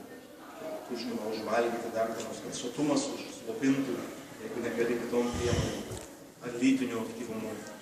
Pavyzdžiui, tikrai, kai tokių tragiškų situacijų daeina, kai ta priklausomybė, kaip sakau, mutuoja ir ieško kitų spragų. Jeigu žmogus nesiryžta gyventi blaiviai, o tik stengiasi susilaikyti nuo vieno kito svaigalų, tai jinai ieško kitų landų ir tikrai yra buvę skausmingų istorijų, kai ateina tvarkingi vyrai, gražios šeimos, tvarkingi vaikai ir verkia pas mane, sako, negaliu sustoti, neėjęs į kelių gatvių ir ten šlykštų kaip pabūna ir kas tik nori, bet gyvenu ir dirbs dėl to, nesuprasi kas ten, kažkoks purvas, kriminalas, naudojimasis kitų ligomis ir veikiškumu. ir paskui atgaila labai stipriai. Kad neieško tų landų, ypatingai kur malonius jausmus iššūkia, reikia būti labai atsargiam. Tarkim, vienas mūsų absolventas, aš visada iš jo šaipydavausi ir dabar šaipausi, kai susitinku, tai jisai prablaivėjo, tai suprato, kad reikia kažko pakeisti, tai jis susidomėjo bekelės varžybom. Žinot, tokį dalyką. Tai ten suaugę vyrai perka tranklės mašinas, kas gali, kas negali, tai perka piges, bet 4 varomais, tam didelės mašinas ir važinėja per bekelėm, raistais visokiais, ir ten vyrai kažkur. Tai situacija, blaiviai vertinant, yra tragiška. Netyčia Dievas padovanojo jam vaiką, mažą gyvena nuomojimą bendrabučio kambarėlį, pasiėmęs paskolą tam savo džipui ir ima dar vis norės jam remontuoti. Ir jis sako, kad tai yra blaivus gyvenimas. Mūsų vertinimis, kad nieko blaivaus, kažkur pakeistai. Tai jeigu jis neįsigas, nepasidarys išvadų, nes jis tik keičia, kai kyla įtampa namuose, visi priklausomi, ką pirma reakcija bėgti. Jeigu situacija kaista, trenkti durim. Ir viskas savaime patys kalti, patys žinokitės. Vat išbūti, leisti būti jam jausmam, paklausti, kai jam man praneša ir kalbėti apie save. Kalbėti ant žmogų, kurio elgesys tos jausmus iššaukia. Nevertinant jo elgesio, tiesiog liudijant, kaip tai mane veikia. Tikrai tai veikia. O nuo savęs paslėpti jausmų nėra taip paprasta, reikia stengtis išradingai. Tai jeigu jos pripažįsti, tai paprasčiau truputį. Ir pažiūrėti ne kaip į priešus, kad juos jau į dovaną, Dievo dovaną, kuris tau davė. Kad jie informuoja mane ir galiu aš kreiptis pagalbos pas Dievą, klausti, apie ką tai kalbama, kur aš vėl imituoju gyvenimą, imituoju kažkokius savo tikrus poreikius, kuriuos Dievas dar ignoruoju, kad netinkamai atliepiu. Tai jausmai yra puikus. Gerai, kad jie yra. Man tarkim kitas, jau čia kaip kunigas visai ekskursas, bet paskutiniu metu labai erzina vėl. Bet čia bendrai labai susiję vėl su vaistais. Kai eini laidoti. Jūs pastebėjot, anksčiau ateini, tai gerai, kai kurie labai dirbtinai ten klykia ir ten bloga bando likti. Bet verkia žmonės, kažkaip jaučia liūdesį, ilgesį, baimę, kas bus toliau, dėl savęs, kad pasigėsiu to žmogaus, su kuriuo dabar trumpam atsisveikinu. O dabar, kuo toliau, tuo dažniau ateini. Ir stovi stiklinis akis. Jokių emocijų, jokios ašaros. Ir artimieji įsivaizduoja, kad tai yra labai didelė dovana. Bet Dieve, patikėkit manim, kiek man tenka susidurti su tom mamom, kurios palaido savo vyrus, vaikai pamaitina tinkamais vaistais, kad mama nesinervuotų, nes labai myli mamą. Vaikai grįžta įprastų savo gyvenimus, o mama lieka savo butelį. Baigėsi vaistų poveikis, atsiranda lengvai abstinencijos sindromai. Ir visiškas vienišumas, net neišgėdėjo, net nesuvokė, kad atsisveikinti reikėjo ir kažkaip dėtas gedulas. Tai gali turėti labai liūdnas. Tikrai nereikėtų bet kokią kainą iš karto, kad pirmas vakus. Kuo čia juos dabar prislopinti, prisiglušinti? Ne, vaistai nėra blogis savaime, aišku, kaip ir alkoholis, dėl ko manęs pyksta kai kurie, žinau, tie labai uoliai, blaiviai gyvenantys žmonės. Dėl to, kad aš negaliu gerti alkoholio, alkoholis dar netapo blogiu. Labai didelį gėrių irgi ne, bet ir vaistai tas pats. Priklauso, kaip ar aš blaiviai su tuo elgiuosi. Nežinau, ar atsakiau. Aš dar tada vieną turiu klausimą. O tai, gerai, atsiranda tas tuštumos jausmas. O kaip jį užkišti, nes jis yra didžiulis? O kam jį užkišti, aš nesuprantu? Žinot, skauda. Tai labai gerai, kad skauda. Tai ačiū Dievui, kad man skauda dantis. Nes aš esu iš tų blogiečių, kur profilaktiškai pas stomatologą nežinau, kas turi padaryti atsitikę. Kiek ten dvasiško pabudimo arba meilės sau turi atsirasti. Jeigu dar kaip paskaudena ir nustoja, tai irgi. O jeigu jau negaliu užmigti pirmą naktį, tada jau skambinu ir tiek to. Tai skausmas mane nuveda sveikimo keliu. Ta tuštuma ir dūšia, kai skauda, yra labai puikus jausmas. Ir problema ta, kad mes mėginam užgrūsti netikrais dalykais. Šiaip mes netikim, kad esame verti ko nors. Pas mus ten tų bėdelių, priklausomus ypatingai, bet ir ne tik priklausomus turbūt. Nežinau, ten koks viskas sakytų, sovietmetis padėjo dar kas nors, bet tikrai turim su savivertėm, su dar kuo nors viskas taip pas mus ten maitinama tokiais dalykais, kurie netikri. Netgi sakom, liaudės patarlė, geriau žvirblis rankoj, negu ten kažkas lankoja ir taip toliau. Ir griebiam paguodos prizus. Bet tada, žinot, būna tas toks dar blogesnis jausmas, kai tu esi nutukusia širdim, visko daug, ten poliklinikose ir yra tie mobilūs kabinetai, kurie vežioja arčiau namų narkotikus iš mūsų visų. Tai yra žalos mažinimo programa. Turinti teisę tokia būti, reikalinga tokia. Bet kai tai pradeda vadinti gydymu, net ir Subota priklausomybės ligų centro direktorius, su kuriuo mes neseniai pradėjom sveikintis, kai priklausomybės ligų centras negavo finansavimo ir nebuvo kam dirbti, tai ten ant savanorių laikėsi, tai tada labai buvo jis geras, o buvo labai supykęs dėl mano požiūrį metadoną, bet aš tikrai kažkaip nekeičiu jo, kol kas neturiu motyvų tiek su psichiatrais, psichologais bendraudamas, neturiu motyvų keistą požiūrį. O jis yra labai mano šalininkas. Šimtus į kapines greit palydėsim, greit išspręsim narkomanijos problemą. Arba ten. Ir jis ten tikrai tą žino, tarkime, čia nesena istorija prieš porą mėnesių. Priklausomybės ligų centre dabar nemažai rezidentų yra. Rezidentų, kurie girdi gydytojų, kuris sako, metadonas yra labai geris. Nu ir vienam alkoholikui prirašė gydymą metadonu. Tai gerai, kad slaugutė, kuri pilsto, pažiūrėjo ligos kodą ir sako, tai jūs ką narkomanas, parašyta, kad alkoholikas. Sako, ne, aš alkoholikas. Žmogus būtų gavęs netyčia per klaidą, vien kažkokį entuzijazmą šitam vaistui gerajam. Tapęs ir narkomaną. Taip sudėtinga. Truputį pagertų ir įsivystytų. Žingsnių programoje yra terminas dvasiškai pabudęs. Kaip čia atpažinti, tarkim, toje vietoje, kada čia kuom tai pasireiškia, kad kažkas tai... Nu jau jeigu jūs tą atpažinsit ir būsit labai stipriai užtikrinta, tai bus panašiausia, kad tikrai dar ne. Aš gal pasakysiu savitą požiūrį į žingsnius, kurį turiu, nes turbūt žinot, kaip dėl 12 žingsnių programos yra nemažai tų diskusijų. Yra didžioji knyga, pavyzdžiui, viena žingsnių interpretacija. Jaučianti, turinti teisę į didesnę tiesą. Kai kurie ten tos knygos, pagal tą knygą dirbantis, žingsniai sako, kad net sutartį duoda, pavyzdžiui, kad sveikesnė A draugijos dalis, taip stipriai dvasiškai pabūtų, kad jie žinau, kas sveikesnė, kas ne. Yra ta tradicinė knyga, yra narkomano knyga 12 žingsnių. Taip pat yra religiniai judėjimai supratę, pažiūrėjai žingsnius ir sako, plagiatų kaltinus, sako, čia ta kokia evangelija, čia nieko naujo nėra.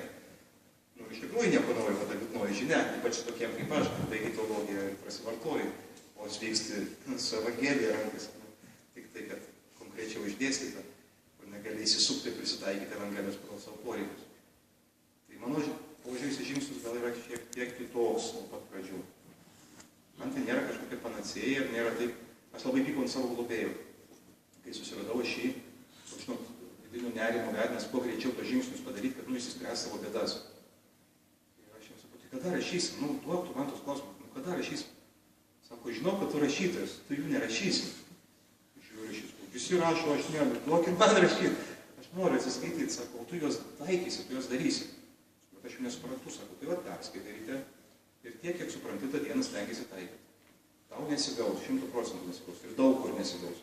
Apie tai kalbėsim, apie tai mąstysim, rašysim, visais kitais būdais. Bet tai yra kasdienio veikimo veiksmo programa. Aš juos esu rašęs pagal keletą būdų ir vėl ketinu pradėti. Dvasinio pabudimo tikrai nesu pasiekęs. Tokio, kuriuo ten būčiau labai užtikrintas. Kai man pavyksta neegoistiškai mylėti, tai man tai yra kažkokia būna dieviško akimirkų. Nėra, kad nuolatinė ekstazė buvo jūsų gyvenimas. Bet tiesiog gyveni ramiai, kas yra neįprastas jausmas. Pradžioje labai stipriai kažko esminio trūksta, tai kur neramu, kad ramu.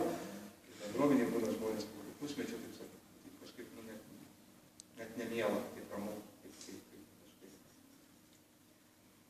Gilinuosi kažkiek, taikau ir va tų akimirkų būna.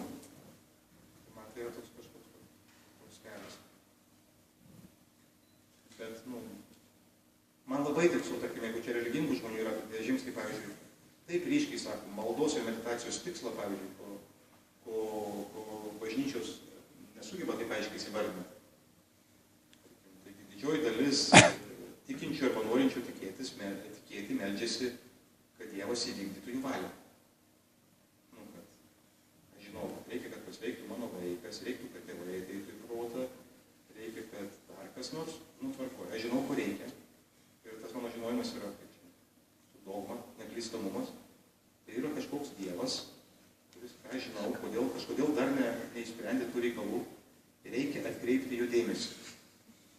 į dėrybas. Dieve, gal man nevalgyti mėsos? Kurį laiką. Arba rožančių kalbėti, visas 4 dalis. Arba 9 dienį sukalbėsiu, kad tu pradėtum galų gale elgtis kaip pridera, vykdyti mano valią.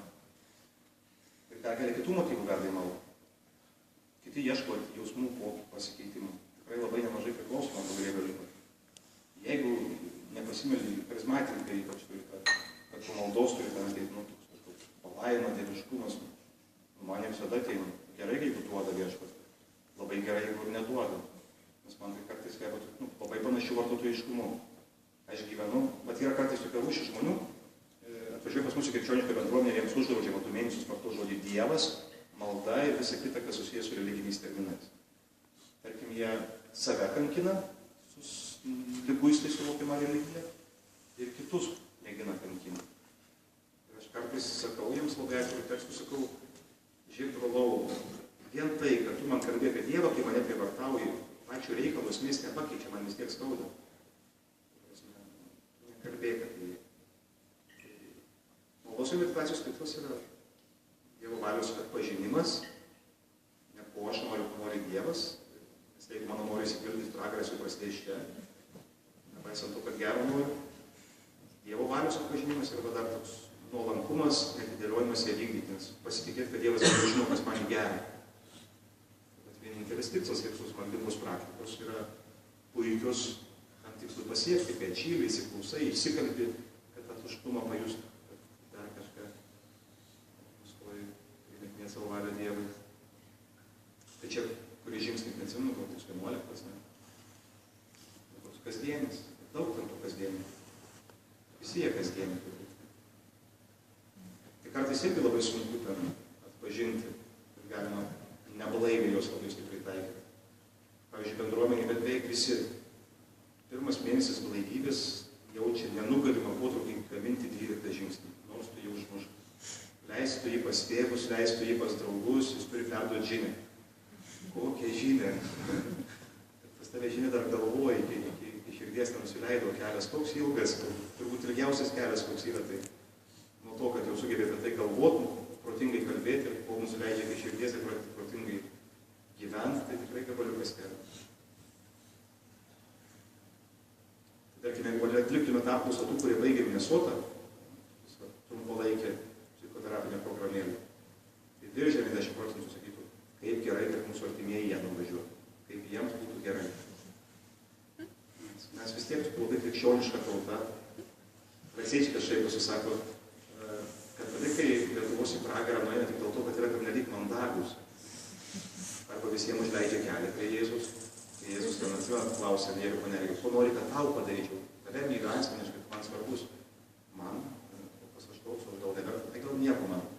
Mama su sveikata, sesiai, kad reikia, kaimynui, toks geras. Pasimelsiu už kitus, bet apie save su Dievu nesikalbėsiu. Aš pats kaip nors susitvarkysiu. Arba kitas būdas, kai sako Rasiečikas, kad kaip tu dabar velniui sakysi ne, liūs labai. Mes turim patikti visiems be išimties. Dabar velnias bus apie mus blogos nuomonės. Negerai apie mus mąstys. Ir eini ten obuliaut, gero norėdamas, vis tiek kažkaip krikščioniškai nepalikti vieną, palydėti, o gal atversim.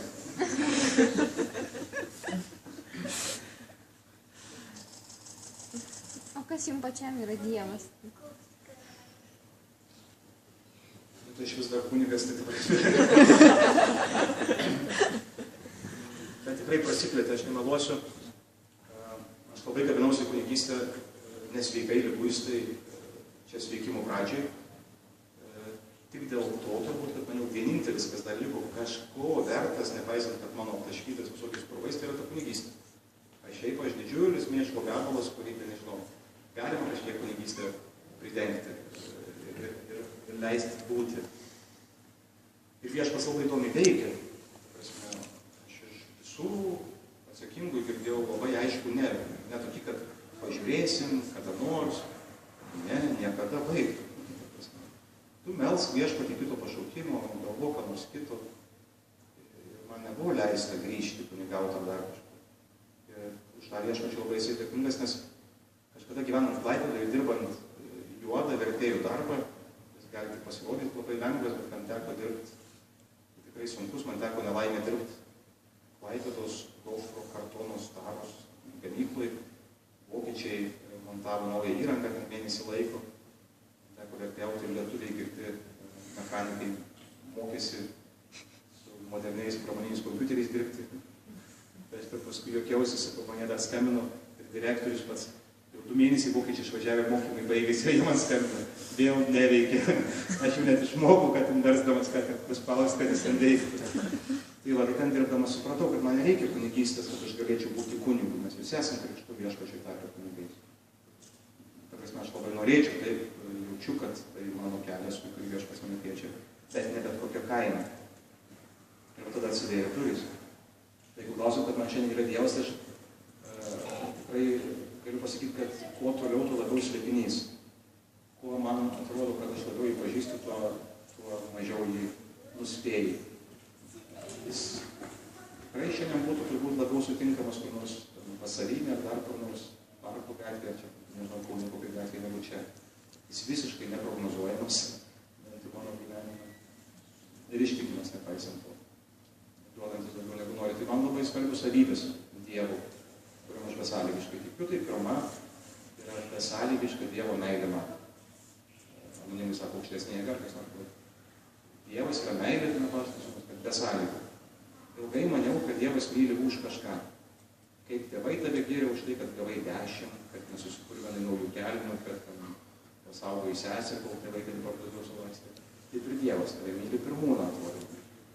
Kai esi prisidirbęs, suprantame toks, kai matai, kad vieno pareina su dvejetu iš mokyklos.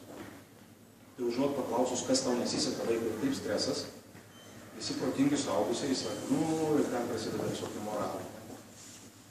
Žmogų, taip pasisekė. Mane nuodėmės nedarė.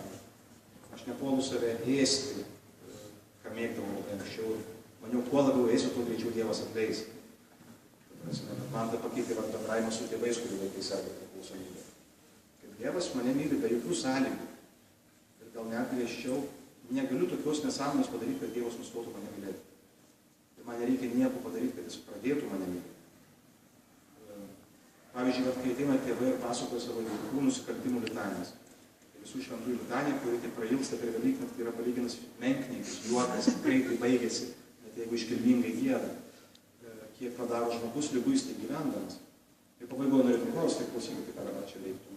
Pareiškimo policija ir ne vieną dar kažką, reikia jį sulaikyti. Ir tam kokia nors sumuštama partija, tėvas sako, ne, kunigė, ką aš nekat nesąmonės. Kaip jam padėti?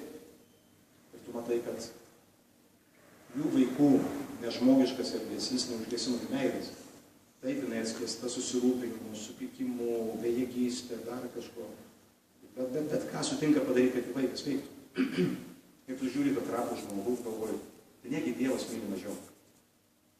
Tai negi Dievui problema mano prisidirbimai. Tai čia mano problema, ir jeigu aš mėginsiu spręsti vienas prastai vaikas. Tai kad Dievas mane myli, nes aš kažkur tapau jam mylimų vaikų, jis susakyto žodžių, kuriuo jis gėris.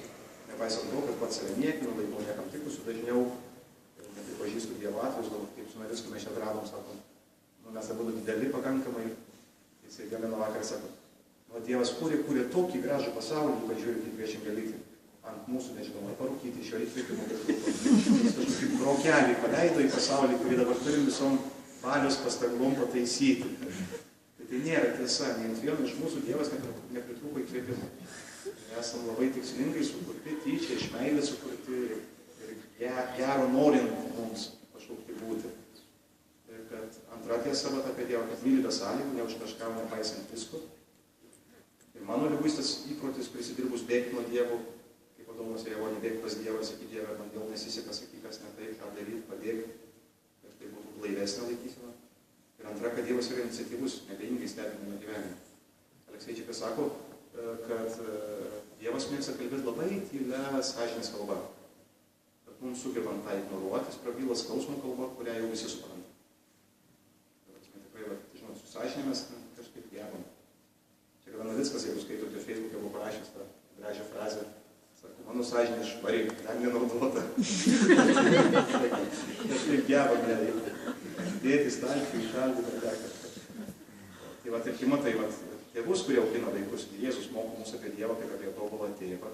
Ir sako, žiūrėkit, jis tavo žmonių tėvystės pavyzdį. Vaikui prašančiam duonos, duoda akmens ir taip toliau. Tai kaip matai, tarkim, kai vaikas žaidžia su ugnim, tai kol dar nepavojinga, tai yra raginimas, mėginimas paaiškinti, kad ten geriau nelys, gali skaudėti, blogai baigsis. Bet jeigu vaikas žengia jau į ugnį ar į bedugnę, tai klykia ir tėvas ir mama ir griebia. Tarkim, aš tikiu, kad Dievas intensyviai dalyvauja mano gyvenime, kad mano gyvenimo kokybė, tikrumas rūpi daugiau negu man. Aš būčiau linkęs susitaikyti su daugiau paguodos turizmų, tokių pusėtinų. Aš galėčiau gyventi katalikišką gyvenimą, tą blogąją prasme, kad po mirties normaliai pagyvensiu. Dabar tokį, kad kentėti galima ir gyventi. Dievas sako, ne, gyvent dabar, čia ir dabar gyventi pilnavertį gyvenimą. Dėl vertingų dalykų, ne dėl pasakyti kažkokių sąšlovų ar kažko dėl to, kad būčiau laisvas kažkam. Kad Dievas iniciatyviai dalyvauja mūsų gyvenime. Neabejingais, nebeiškus nėra kamas ir manęs neprievartauja. Žinot, tą posakį sako, kad pragaras yra pats didžiausias Dievo komplimentas žmogaus laisvai. Laikų pabaigoje bus dvi grupės žmonių. Vieni, kurie moka jų gyvenimą pasakyti teisė tavo valia, kurių gyvenimą įsipildė Dievo norai, o kita grupė, ta, kuriems Dievas bus priverstas pasakyti teisė tavo valia, teisė tavo pasirinkai.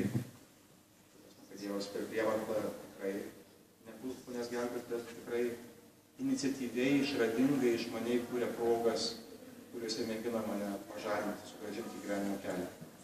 Sakyčiau, jau toks galėtų būti slapyvardis, žinot, kai tie dideli kūrėjai turi slapyvardžius, tai Dievo slapyvardis galėtų būti koks atsitiktinumas.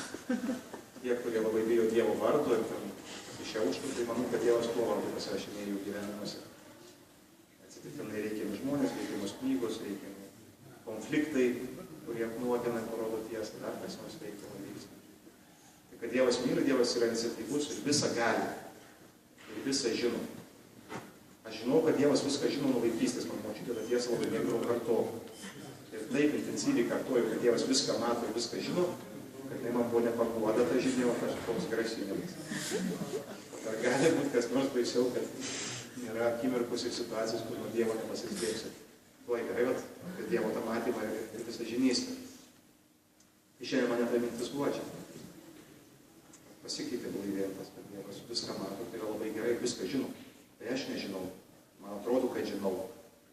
Tada realiai su tuo trupiniu tiesos, kurį turiu, dar tam tikrą melo vežiolis, kuriuo tikiu, tai kad aš vis labiau Dievo akivaizdoje esu tas, kuris klausia, mėgina klausytis, o ne nurodinėja, kažkaip ten mėgina priversti Dievą daryti kažkokius. Tai viską žinau, dar viena Dievo savybė, ir tai yra gerai. Jis žino išeitis, jis turi gyvenimo žodžius, kad Evangelijos žodžius sakė. Aš jų neturiu. Jis turi gyvenimo žodžius, man reikia juos išgirsti. Man žodžiu pasidėti, kad galiu gyventi jau čia žemėje, žmogiškai. Ir viską gali, kad jeigu aš negaliu, tai nereiškia, kad Dievas negali. Nes dažnai būna, kai mes paleidžiam rankas, sakome, tai net ir Dievas. Kaip tik dažniausiai, jeigu skaitysite ant šventųjų istorijos ar kažkokių žmonių, kurie patyrė kažkokį Dievo pagalbą, tai dažniausiai būna ten, kur jau visai nieko negali. Negali pasitikėti žmonėm, kurie aplinkui. Kaip ir Jėzaus atveju, visi Silaksė kažkoks Simonas Kirenietis, tas, kuriam nepriklauso padėti, nesugebėjo išvengti, nesugebėjo bejingai. Kai visi Silaksų, kai savie nepasitikė to, kad turi, ką pažįsti, nepasitikė. Tai nėra ko pasitikėti, tada prasideda dieviški dalykai, jeigu išdrįsi nepabėgti. Bet kartais svarbu nepabėgti iš gyvenimo realybės, kuomet Viešpats mūsų valdo. Palyginimų kalbant, tai sako Jėzus, aš esu vymelis iš šakelės. Tavo kęsti gyvenimo vaisingumas priklauso ne nuo to, ką tu sugebi ir ką tu baigėsi, ne nuo to, kiek tu spėjai padaryti, nuo to, kiek esi vienybėj su manim. Nes visa kita tampa pasmerkta be vaisingumui, tu gali gero norėti stengtis, bet nieko nesigaus. Ir dar yra toks grasinimas pridėtas, sako, mano tėvas yra vynininkas, kiekvienas šakelės apvalo, kad duotų dar daugiau vaisių.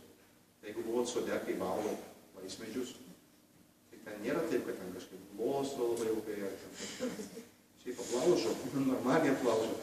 Tai prasme, kai mane pradeda Viešpats genėti nuo mano kažkokių įsispyrimų ar fantazijų, kurios prasilenkia su realybė, kur galėčiau tik pabėgti iš tikro gyvenimo, tai man dažniausiai atrodo, kad palauk, kodėl tu tą darai? Arba pagalius yra tu spiša, kai aš lėkiu atlygatviu. Tai galvoju, kad jis gerą darbą man daro. Tai vat aš bandau tikėti ir pasitikėti, kad Dievas viską žino, viską mato ir viską gali. Tik iš mano pusės reikia duoti atsakymą, kad jis galėtų viską. Tai vat Marijos to pavyzdžių, žinot, kur jis sako, taip, tebūnie, tai įsipildo. Bet Dievo nėra negalimų dalykų, ten buvo berods angelo pasakinukas. Tai tas medalis su dviem pusėm. Jo, viena, žinot, kad Dievas yra visagalis, tai gali daugiau bauginti ir dar kažką. Bet kitą pasakyti, kad tvarkoj Dieve, štai aš prieš tave su visų savo gyvenimu, su visom jų sferom, su gėdingom, mažiau gėdingom, su gražiom ir ten purvinom, aš visas ir be tabų. Tau nėra negalimų dalykų. Daryk, ką tik nori, nes tik tu žinai, kas man į gerą. Tai vat man laivėjant norisi kasdien vis labiau. Tikrai nepavyksta 100% šitą. Visada, žinot, grėži kažkokia riba. Viešpatį, va čia nesusitvarkau, tai iki čia būk geras, tau nėra negalimų dalykų, daryk jau čia. O čia aš dar taip daugmaž kontroliuoju, kentėt galima, tai nesikišk, nes visą sujausi, iš lentynėlių viską išbarstys ir vėl bus neaišku, kaip gyventi, ir vėl eisi per gyvenimą neužtikrintai, klausydamas, budriai, budėdamas, norisi tik komfortą kažkokį susikurti. Prašau tavo klausimą. Norėjau paklausti, ar yra kažkokia galimybė, arba gal kas nors ir vyksta, kad kontaktą paėmt su darbdaviais. Mintis tokia, kad yra žmonių, kur darbe geria, vartoja ir gaunasi, kaip sakyti, jie laikomi, kol dar darbą daro, išgrėžėmi ir paskui tiesiog jau tipo kažkaip. Tai tas procesas tikrai gerėja iš tų 6 patirties metų bendruomeniai. Su tais darbdaviais, kur tenka susidurti, tikrai paskutinius 2 metus jau sulaukom darbdavių skambučių, kad turiu auksinių rankų meistriuką, ir kaip ten būna rankos ir gerklė auksinė. Auksinės rankos, deimantinė gerklė. Tai va, sako, ar gali ten padėti, aš sutinku net sumokėti, jeigu reikia, nesotą už kažką. Yra keletas atvejų buvo ir tas labai džiugina. Kad statybų sektorių mūsų absolventų visai nebijo, kartais atvirkščiai. Jau būna, kad sulaukia skambučių, sako, gal yra koks nors normalus. Bet be patirties, kurios mes patikimas gražiai sąmoningai gyvent bandu, neturime patirtis įgyjama, mokėsi, kad bent jau atlyginimo išeis į darbą ir visokių. Tai tas džiugina, yra tokių gražių klausimų. Aišku, kitiem nemeluosiu, patogu gerintis darbuotojus. Ypač tie užgėrimo alkoholikai yra nerealiai patogus. Tiek darbdaviam, kartais galvoju gal net šeimai. Jeigu alkoholikas geria, tai ten priklausomai yra ligos ypatumų, kas 2-3 mėnesiai po savaitę. Tai kažkaip išgęs galima, bet prisitaikai, vaikais manipuliuoja, apžaidė, migdai, neprisčiūdina ir daug mažkiau viskas gerai. Bet jis po to kaltas, kokią jis nuomonę gali turėti, apie kokį vyriškumą, apie buvimą tėvų gali kalba, kuo bus padėta, kuo jis apsirengs. Darbė jis kaltas, kaip jis nedirbs viršvalandžių, kaip jis, apie kokį atlyginimo pakelimą gali eiti kalba, jam atleisti ir taip. Tai yra to tokio, kad yra tas dalis tiesos tame, kad kartais priklausomas yra patogus nesigilintis. Nebent jau tai yra kasdienis gėrimas ir tampa nebeįgalus dirbti. Nes alkoholizmas yra labai pavojinga liga, ta prasme, kad degradacija ilga, 10-mečiai gali trukti, bet centrinė nervų sistema įsidėvi tiek, kad vystosi ir silpnaprotystė, turiu veda tik taip, kad sąmoningą gyvenimą pasvajot gali, sutrinka koordinacija žmogaus, turim bendruomenį kelio. Aš ilgai kalbinėjau, čia yra pažįstamų savo kaimyną, ne savo tėvelių kaimyną, kilometrų tėvelių. Alkoholikas, kurį aš gimiau, jis gėrė, aš jau gydžiausi, jis gėrė, žodžiu, viskas jam daugmaž gerai. Ir jau savo stovo vaikšto. Aš sakau, klausyk, nenoriu tavęs laidoti, jaunas vyras. Aš kaimynas, dirbu reabilitacijų, kodėl nenoriu sutikti, nemokamai, į viskas, bent pavalgys žiemą, pečiaus kurie nereiks, nes girtas neprisikūrė. Ir atvažiavau aš į Lazdynų ligoninę, aš plaukiu organizmą, atliko tyrimus ir gydytojas atvirų tekstų sako. Nežinau, sako, kad man patarti, yra 2 keliai. Arba tu važiuoji namo ir iki pavasario vėl iškas, nieko nekeis. O yra didelė tikimybė, kad iš mano skyriaus ir reabilitacija išvažiuosi su vežimėliu. Nes per daug viskas pažengia. Jeigu pasitikėt vien skaičiais, tai didesnė tikimybė, kad išvažiuosi su vežimėliu, negu išeisi Lazdom savo kovo. Sako, dar šitą kunigas atvežė dar ir maža paklaida, kad Dievas gali kažkaip mūsų. Jis gyvena su nežinia. Ačiū Dievui, kad jis pasirinko ligoninę ir dabar yra bendruomeniai. 6 mėnuo. Stiprėja, tai veisina, kažkokių ten stebuklų nebus, prognozijos ten prastokas bus. Gyvas, sveikas. Tai irgi visi toleravo. Ir kaimynai, ir visi kiti. Ir apskritai tas yra toks, truputį lietuviškas toks žiaurumas. Kaime duoti, ten kokius nors 5 eurus žmogų už tai, kad runkelius nuravėjo. Tai yra, kaip mandagų brangininkas, dar kas tik nori. Už tos 5 eurus jį girdyti, tai savo pinigų neėmė. Tai tas trikdo. Trikdo, kad yra patogu. Bet kinta, sakau vėl, labai viltingai kalbu. Kas susiduria su sveikstančiais, nereikia turėti lygybės ženklą. Tarp sergančių ir sveikstančių. Sergantis, aišku, sergantis tikrai pavojų kelia, priklauso kokioj pozicijoje sėdi. Tu žinai, kad pas mus dabar, pavyzdžiui, buvę kas nors atominiai elektriniai dirbo žmogus. Ir ta priklausomybės atmaina neblaivumų.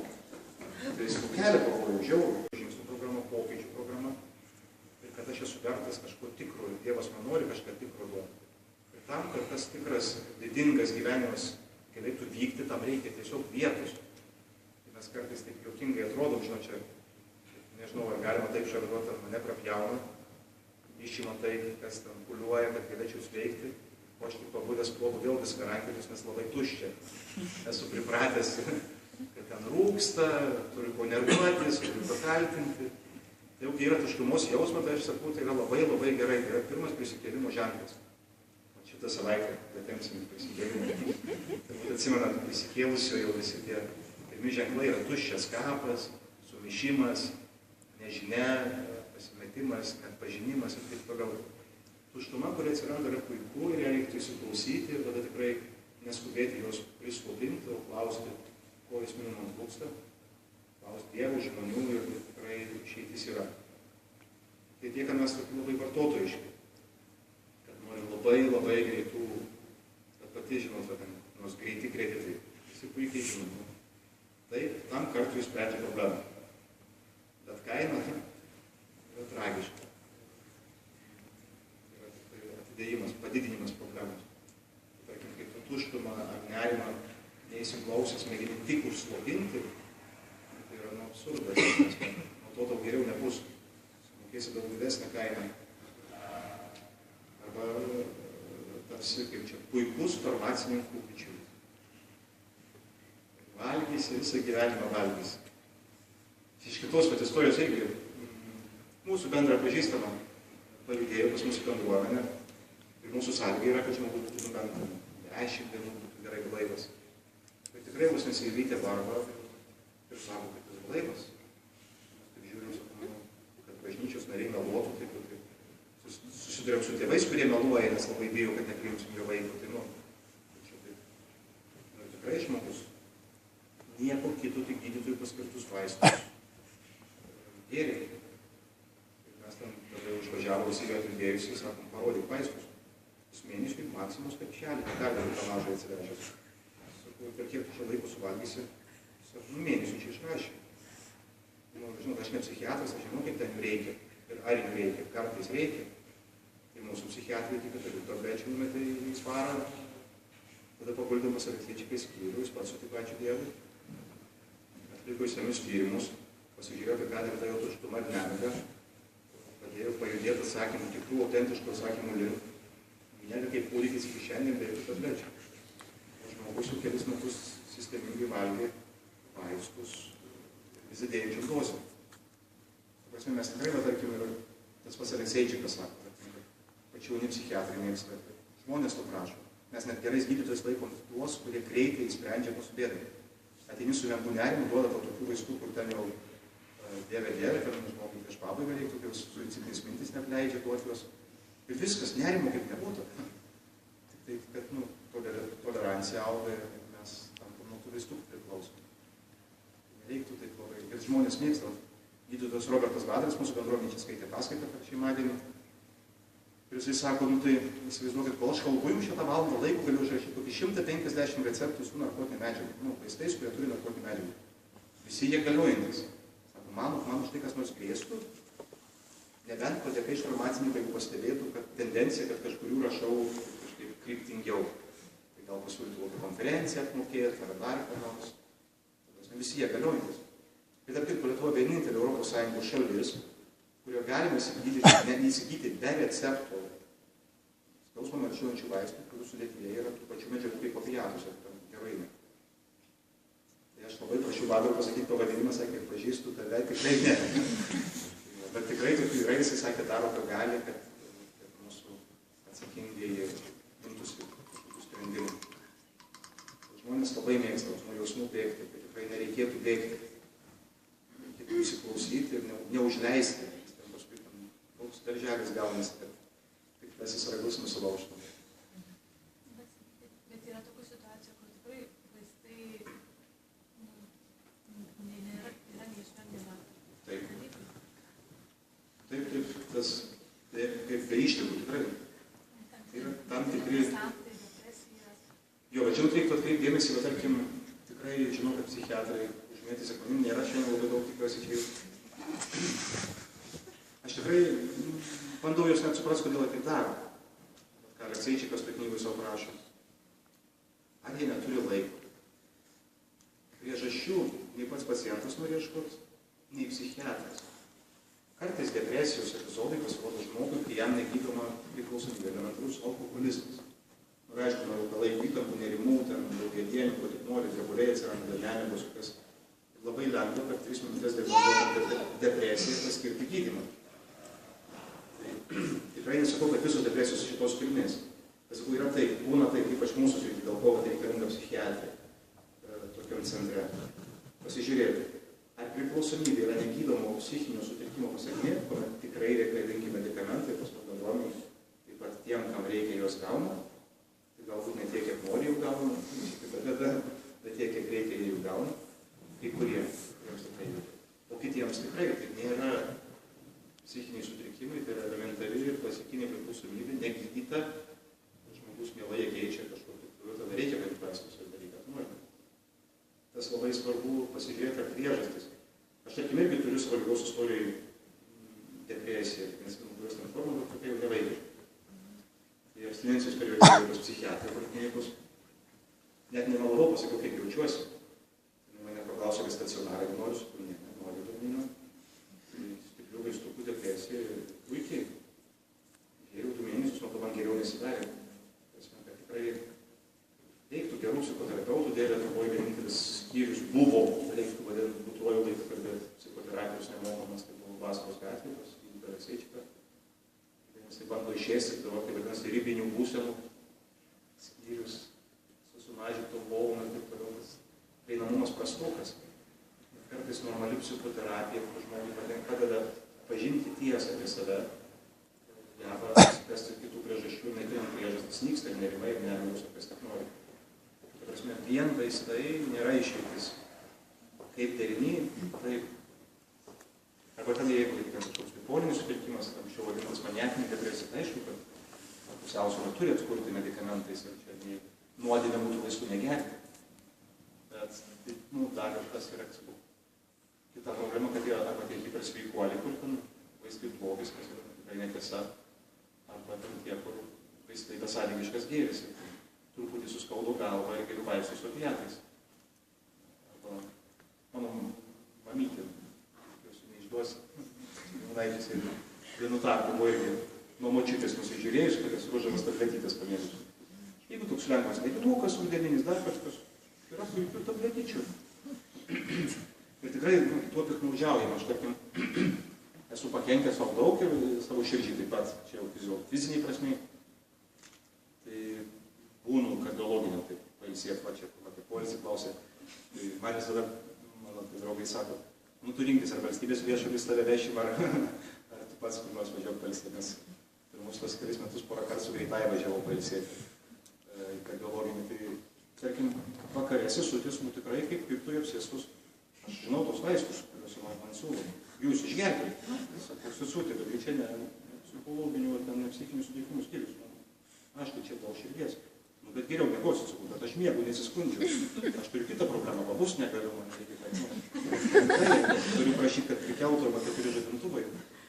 Jūs išgerkite ir ten 3 atėjo gal per vakarą, kad, kaip jūs čia negerėt 4 vietai, palatų, kaip jūs čia mėgosit.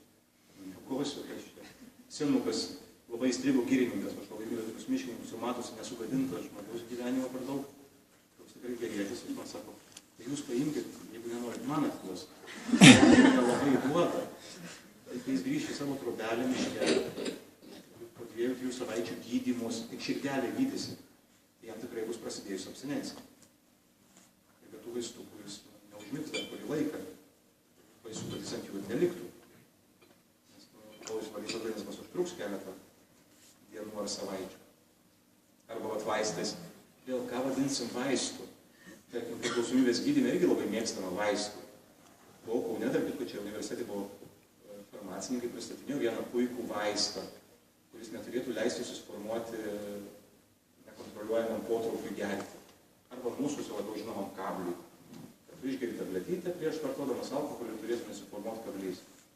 Nu ir aš ten vienos tokį baltavarą, ten taip specialistas sėdėjo, aš ten vienos garbingos psichiatrės klausiau, negi jūs tikrai tikit, nu ko čia pasakoju, nes man toks kažkoks netikrumo jausmas. Sako, nu žinai, tikriausiai padės. Sakau, kodėl? Nu jeigu pasiformuotų alkoholizmą žmogus 17 litrų išleis tabletę, nes tada nebuvo kompensuojami, tikiuosi ir netraukė, nu tai vis tiek mažiau išgers. Arba yra kitas toks labai paplitęs būdas, vaistas, nuostabus vaistas, metadonas, kur gydymas turėtų trukti nuo minimum metai, gali būti 5 ir 10. Tai aš, nežinau, mirštančio savo šunio negydyčiau tais vaistais. Ir vaistų man įsiverčia žodžius pavadinti. Tai yra baisus narkotikas. Baisiau heroino. Ir narkomanam siūlo kaip vaistą. Šventai tuo įtikėjo tetos. Dažniau moteris dirbo grupės kunigus. Tarkim, vienam mūsų piliečių reikėjo ten dėl teismo važiuoti į Panevėžio priklausomybės ligų centrą. Tas centras tik pavadinimą turi tokį didelį, o šiaip tikrai valstybė jo nemyli, turi gal net nepilną 1,5 etato. Tai ten slaugytojai pilno etatų, kur metadoną pilsto ir vedėjai bus etato. Nu, kad labai buvo silpna situacija prieš 3 metus. Ir sėdit, matai, kad geros širdies ir gerų akių moteris. Ir mums reikia pažymios, kad žmogus buvo gydytas tuo metu, kai ten vyko tos jau veiklos nelaimingos, gydoma šitų narkotikų. Ir jis sako, kaip gerai, kad grįžot, ir tokia tikrai laiminga nuoširdė, kaip mama. Sako, tai išgerkit, sako, tai kad aš jau viskas blaiviu, metai man nereikia. Atsargiai vis tiek, mažą kas, antrų, kad krisit. Atrodo, kad apsikabinus, nežinau, panacėja ir visiems pilstyti. Tai tada buvau biškai kategoriškesnis, bet kodėl jūs negerai? Tai kad aš nepriklausomus buvau, tai atsargiai, mažai. Nes tai yra labai baisus narkotikas. Aš savo akim mačiau tiek mirčių nuo šito, tiek abstinencijas nuo metadono. Jeigu heroinčikai, jeigu jūs ten kailas gauna, tai baisiai nekelia pavojus. Tikrai, kad sergantis žmogus vis tiek kelia pavojų. Alkoholizmų labiau prognozuojamas, lošėjai tragiškai, kad palaiminsite kartu pačias išmaniausias įmonės, kurios būtų kaip išgryninti pinigėlius, jeigu būtų aktyvi liga. Bet sveikstant, jeigu žmogus sveiksta. Aš tarkim atsimenu, kaip pirmus kartus reikėjo kalbinėti darbdavius Vilniuje, kad priimtų darbą mūsų bendruomenės absolventus. Kai susirgau įmonę, kur žiūriu, kaita didelė. Pozicijos jokingos, nu, pavyzdžiui, viešbutį sėdim, viešbučio portieriai. Nu, kaita, bent Vilniuje, labai didelė, aš norėjau pas viešbučius visus atsakingus, sakau, nu, priimkit iš mūsų. Oi, ne, tu juokauji, sako, narkomanas, tu taip, tu ką pagalvosi. Klausyk, jeigu jis kabinsis čia, tai tu geresnio darbuotojo bus neturėjus. Jeigu jis prisigrybaus, tai aš tau pranešiu pirmas, kai jis pareis namo. Ta prasme, tu nieko neprarasi, pas tave kaita ten tų durininkų už tos 700, čia, nu, pat keista, ar 1 ar 100. Nu, tas žmogus jau kišenėje primirgo, puikiai, dabar jau durininkų, dabar administratoriai. Tikrai, ačiū Dievui, šitas žodžiais kabinusi. Būna, kad ir nesikabina, tada ten greitai išeina. Tai tikrai yra jau, kad nebijo. Sveikstančių žmonių nebenustoja bijoti. Aišku, normalu, kad žiūri atsakingiau. Ir būtų naivu tikėtis, kad ten, žinai, visi plotų ir žiūrėtų naiviai, beprotiškai tikėdami mumis ir ten. Turi blaiviai vertinti situaciją, blaiviai.